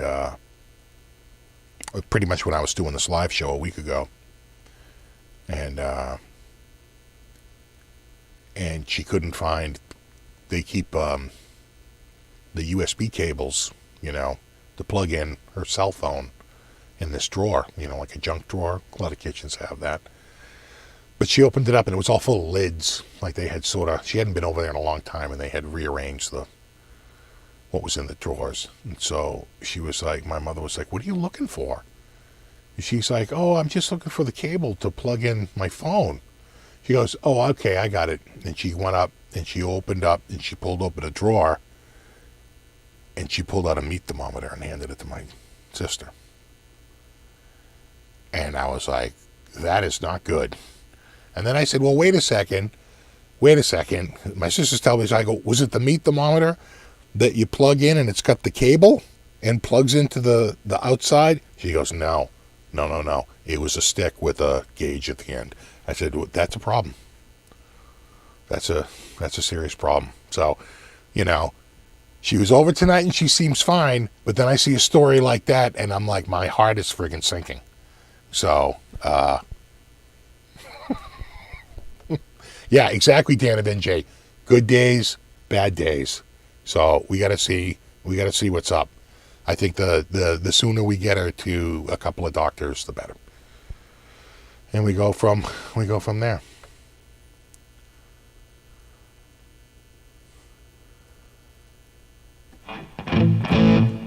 My mom would ask the same question 2 times in a row. I would just answer like the first time. Yeah, that's a year. Yeah, because she's been doing that with like paying bills. Like my dad would pay a bill, and then she'd say, "You got to make sure you pay this bill." He'd go, "Okay, yeah, I just did it." Then she'll ask him again. She'll say, "Okay, I just did it." She'll ask him again. "Okay, yeah, I just did it." You know, the same thing a little bit. So,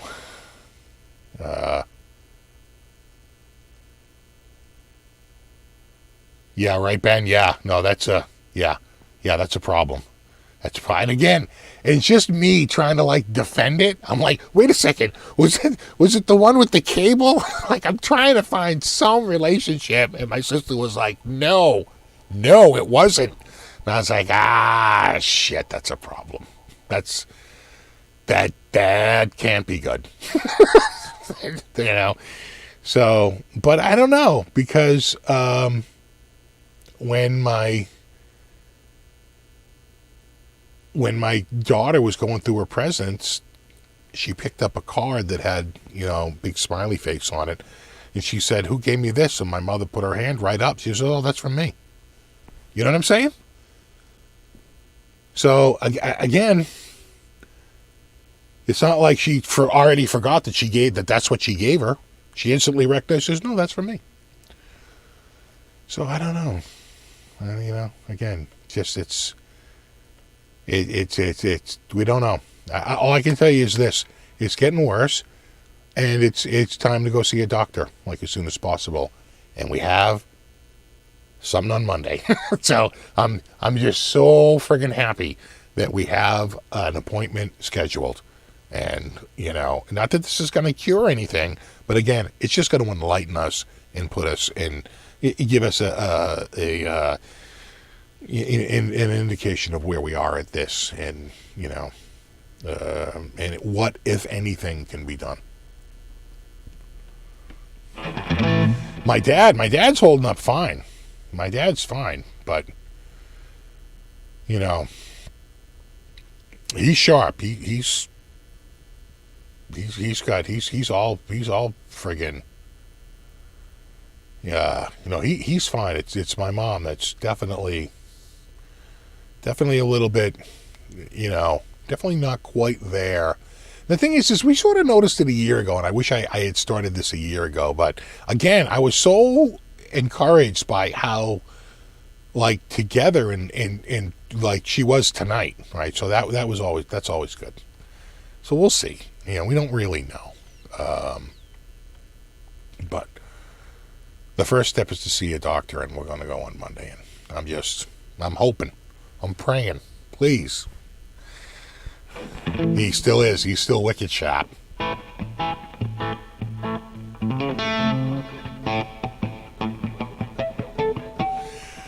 Yeah, my mom is 82.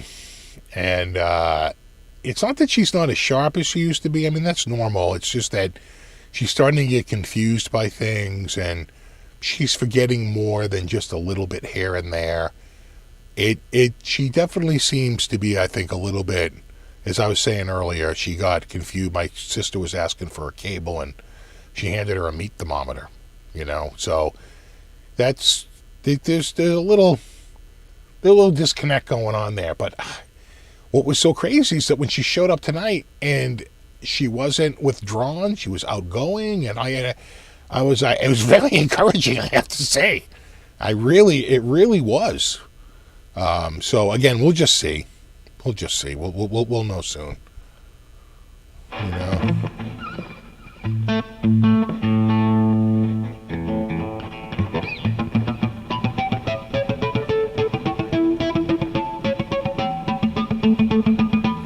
You dealt with that sort of thing in 07, 08. Yeah, a friend of mine went through it for 11 years. I remember him going through it 11 years. They went through it with his mom. And, it took a toll on them. Those last, like, probably the 3 or 4 years were really rough. And I think the last year she might have been in full-time care. So, whatever it is, we just have to be prepared. That's all. I don't think there's a cure for whatever that is. Whether it's dementia or it's Alzheimer's or it's anything. I don't think there's that, but there could be drugs that can help. And what it really is for us to get educated about what to expect and how to handle it. And timetables, if that's even possible. And, just go from there. But I just feel like sitting around and doing nothing is no way to handle it. Ignoring it is definitely going to then you're going to be caught off guard. I already feel like we've ignored it too long and we're a little caught off guard. But again, I was very encouraged by her tonight. In fact, I was so looking forward to her coming over just to evaluate just how she seemed. And I felt like she seemed very, very good. But, I will say that she doesn't offer up stories like she used to. So that's a little worrisome. More like reacting than,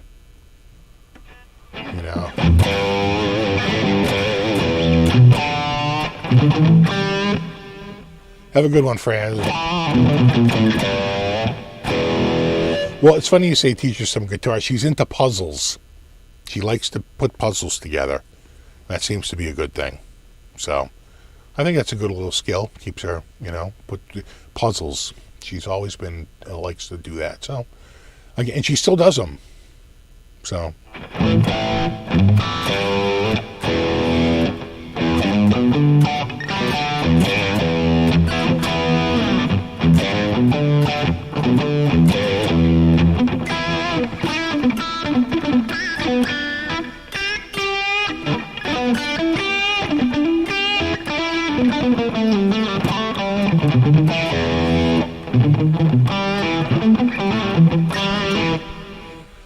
She might think you're playing the guitar. Yeah, maybe. And she might remember, like, certain things,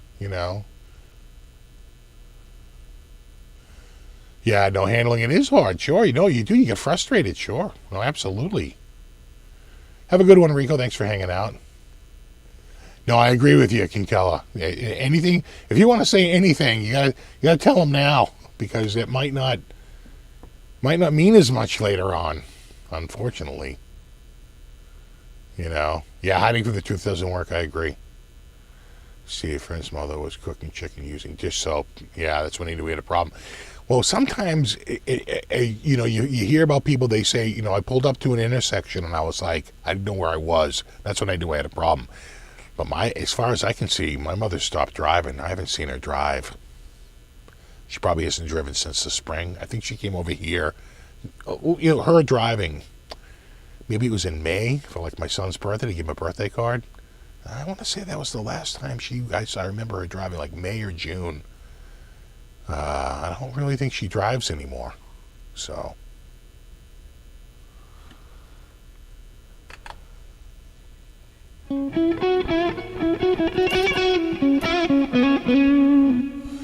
Took your mom out of a nursing home this year to be home and take care of her. It's not easy, but she is home. I think we want to avoid a nursing home. The average cost per day for a nursing home in my area is $500 a day. That's the average cost. I know someone whose mother had advanced dementia in Maine, not in Massachusetts, and she was paying $10,000 a month. So, it can just eat through all your assets. They say the longer you can stay home, the better, because you just save up that money for future care. And once the doctor gets you past a certain level, it actually opens up more government funding, but they don't cover long-term care, period. It's too expensive.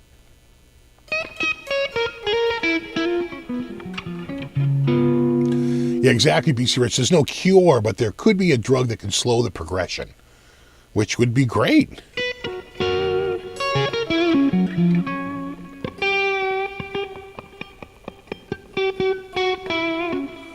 No, she definitely ate fish. I might catch you later tonight, Steve. I'm sure I'll be up. I might be up too. I don't know. We'll see. Although we do have a fresh pot of coffee. See, if it was at this time and the coffee was made at like 9 a.m., I might not be up too late. But if it's this time and the coffee was made at 6 p.m., which it was, or it's actually maybe I made it around 5 p.m., I think I made the pot of coffee. So we have a fresh pot there. And, yeah. Your dad doesn't drive anymore, Ben. Yeah. My dad still drives. My dad's turning 88. You know? And, you know.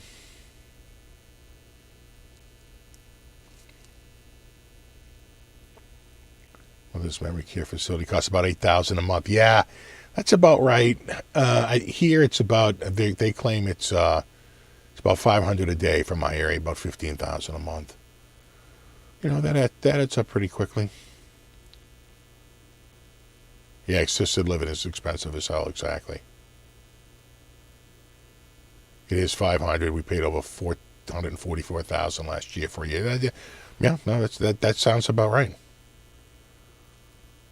That sounds about right. You know, it's crazy.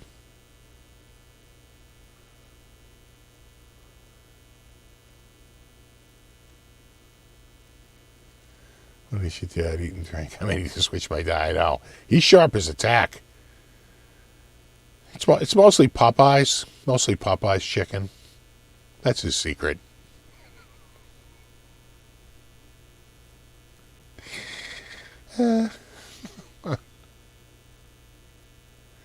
Taxes already covered here, yeah, but not. So they will cover it here in the States, but you have to be broke, right? But the crazy thing is that you can be broke on paper. You can really actually have like a house and like all these assets just locked up in a trust.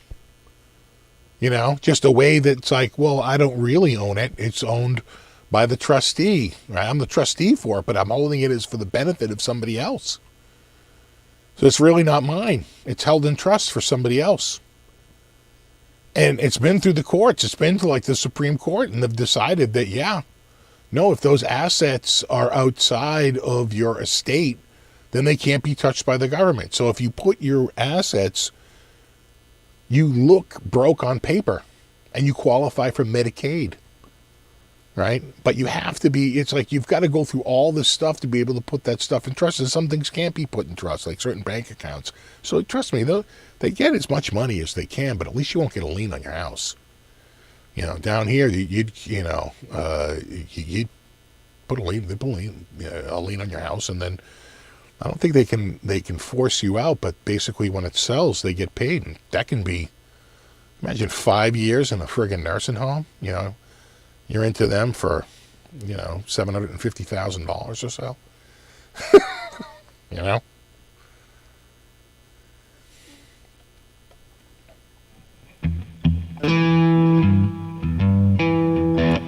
Yeah, the look-back period here is 5 years.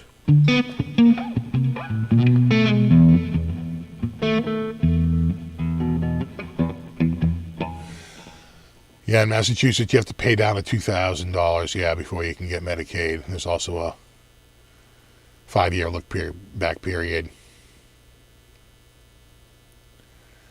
Yeah. Exactly. The only thing golden is the color of your pee. And it shows up when you least expect it. You know?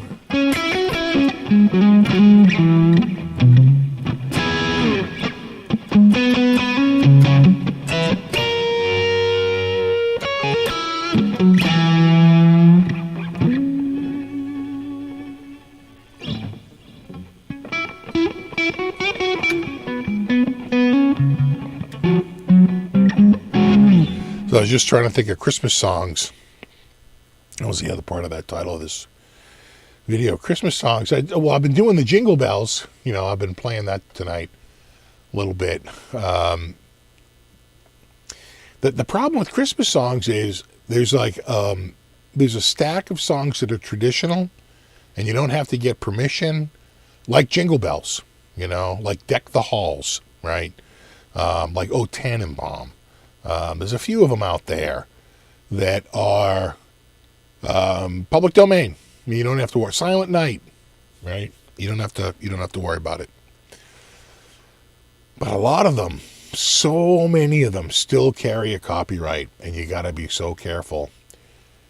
So I start to go through and I start to look at like all the different ones. We were talking about the one. What was it? Christmas Wrapping, right? WRAPPING by was it the Associates? What was it? What was that band? From the early, I think it came out in '81.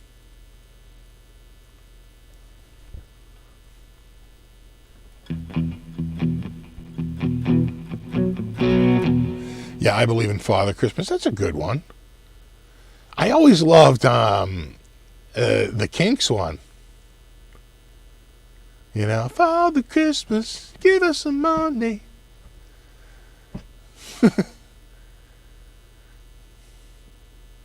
Save all your toys for the little rich boys. Yeah, the Waitresses. The Waitresses. Oh, God, that song. That song is so friggin' 80s to me. That is so friggin' 80s. Now,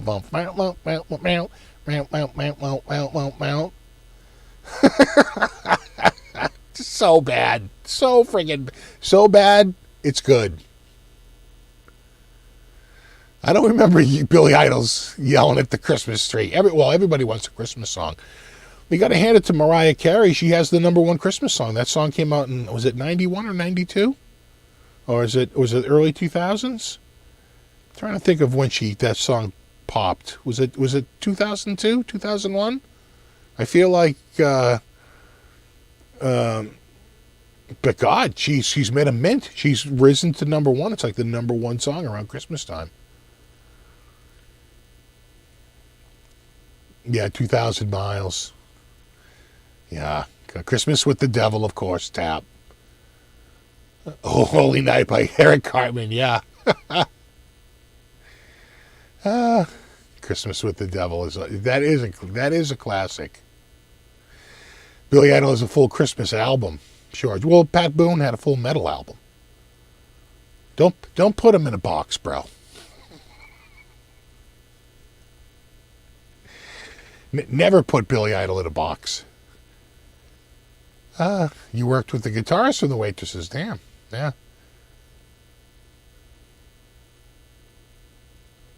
Oh, yeah, I Know What Boys Want, right? That was their other big hit. I Know What Boys Want. Yeah, yeah. I forget the Twisted Sister Christmas. My parents, I think, went to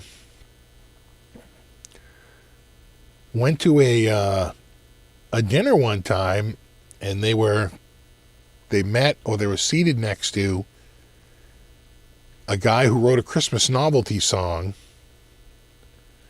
and I forget the song. It was either Grandma Got Run Over by a Reindeer, or it was All I Want for Christmas Is My Two Front Teeth. It was one of those two songs. And I think my dad said that, and this was in the early 80s, late 70s, early 80s. And he said that he was pulling in about $12,000 a year on royalties from the song.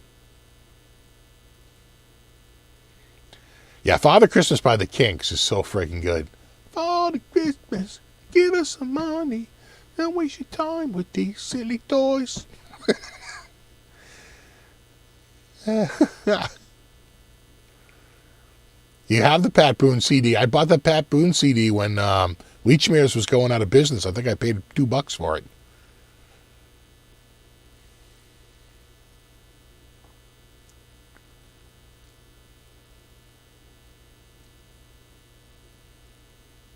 Yeah, it's Mariah's Christmas. We all just live in it. The money she's pulled in from that friggin' song, dude, it's just got to be insane. That's why her bathroom is carpeted.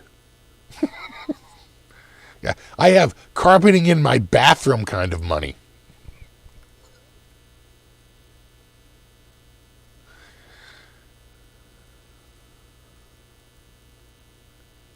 Yeah, I miss Dr. Demento. Dr. Demento. God, I used to listen to him Sunday nights. And the other big one was the King Biscuit Flower Hour.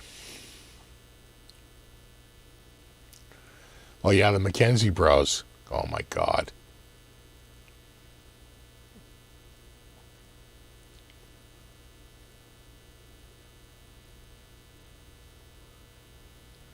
Exactly, heated carpeting.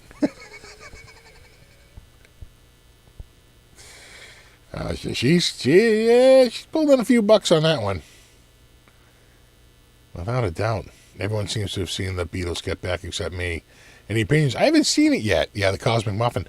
I haven't seen it. I did see the South Park 40 Years in the Future, the post-COVID special. I think I saw it last week. I think after the live show last week. I'm going to talk to you about it in my late night show. But I loved it. I thought it was funny. My wife didn't think it was funny. She was like, it's all right. I was like, really? I thought it was pretty funny. Thought it was okay. Late night stream tonight. We'll see. I do have a fresh pot of coffee. That was. Oh my God! It's RJ. Yo yo yo! All right, so we'll do in RJ's honor. We'll do the we'll see if we can get through the last few seconds of that. Ready? We'll do. I think it's at 16th fret. Yeah.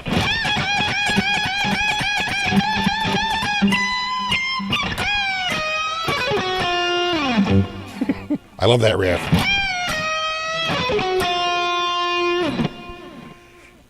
That's the last few bars.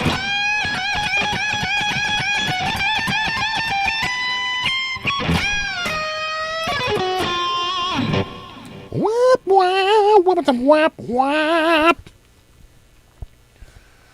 That'll be showing up this week. And those are all, listen, those are, what's his name there? James Santiago riffs. Those aren't my riffs. Those are James Santiago riffs. Those are Santiago.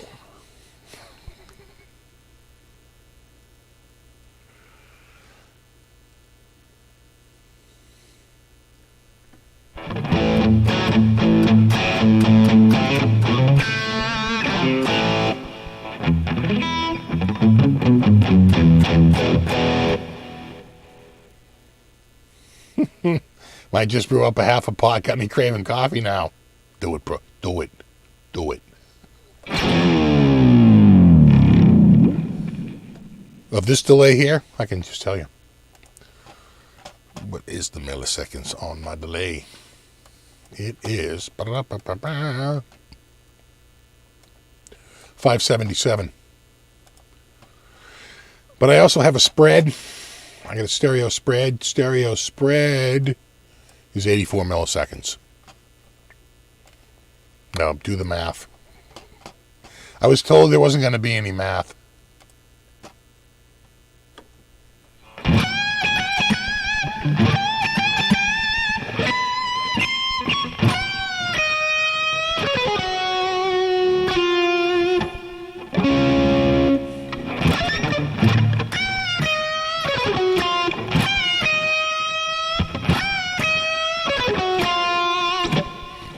I love it. Definitely a Santiago riff.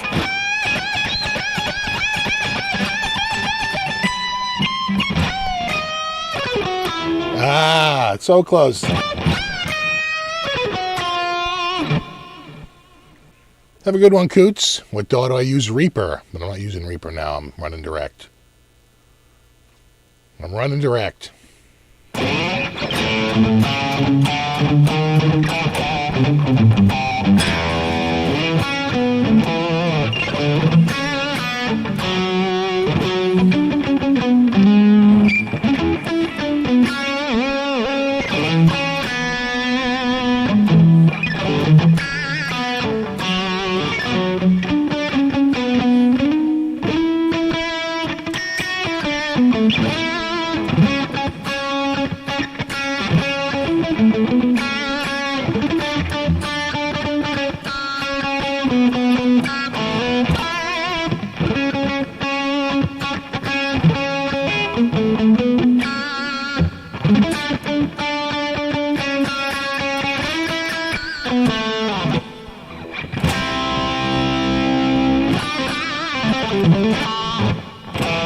All great songs modulate.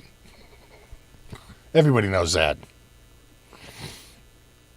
Carol of the Bells, that's a good one too. And I think that's public domain. You know, that's the hardest part, is finding the public domain tunes, because so many are copyrighted. You know, all the good ones. You know. Little John Boy was your first favorite Christmas song, 67. Yeah, that one you can...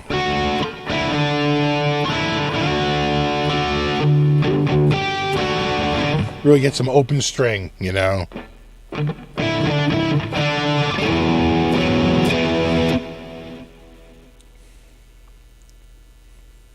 Thanks, Rock Guitar School. All right, dudes, well, it's a little after 9. Oh, there's no car in the driveway. Is somebody home? I wonder if they went out. I don't know. But, do I have a person home? I wonder if I do. Yeah, I bet my son's home, because I think my daughter, my wife, and my daughter's boyfriend, they went out to, I think, to do a little shopping. So.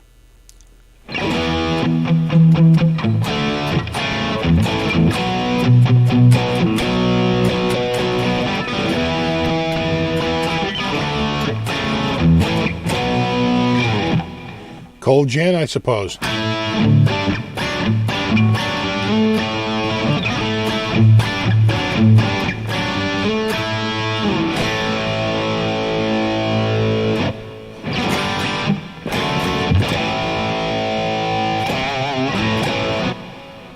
Little bit. Tiny bit. All right. I should call it a night, just because someone's going to want to come down and walk around and do something. I think I'm ready for another coffee. I think I'm there. I think I'm ready. All right. Dudes, thanks so much for hanging out. Maybe I'll be up later tonight. I don't know.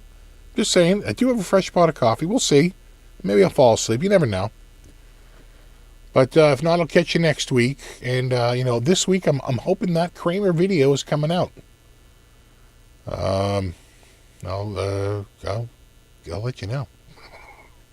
You'll see it in the feed. And then the SG and the Gibson, I'd like to get both of those out before the end of the month. And there you have it. No, you rock. Super thanks to everyone who hung out tonight. Super extra mega thanks to anyone who contributed. Really appreciate that. I think someone gave like 50 Canadian too, and that's super appreciated. Friggin' really. And then of course, mega massive props to my Mod Squad. Hashtag Mod Squad. So I will see you guys next week, a week from now. If I don't see you later on tonight, but not everybody can show up to the late night one. We'll see. And I'm not even positive. Not even positive I'm even going to do a late night one. We'll see. That's a game time decision, as you know. So there you go. All right, dudes. No, you rock. All right. I will. I'm hovering. I'm hovering over the end stream button right now. There you go, dudes. Have an awesome night, and I'll catch you in the next one. There you go. All right, dudes. Later.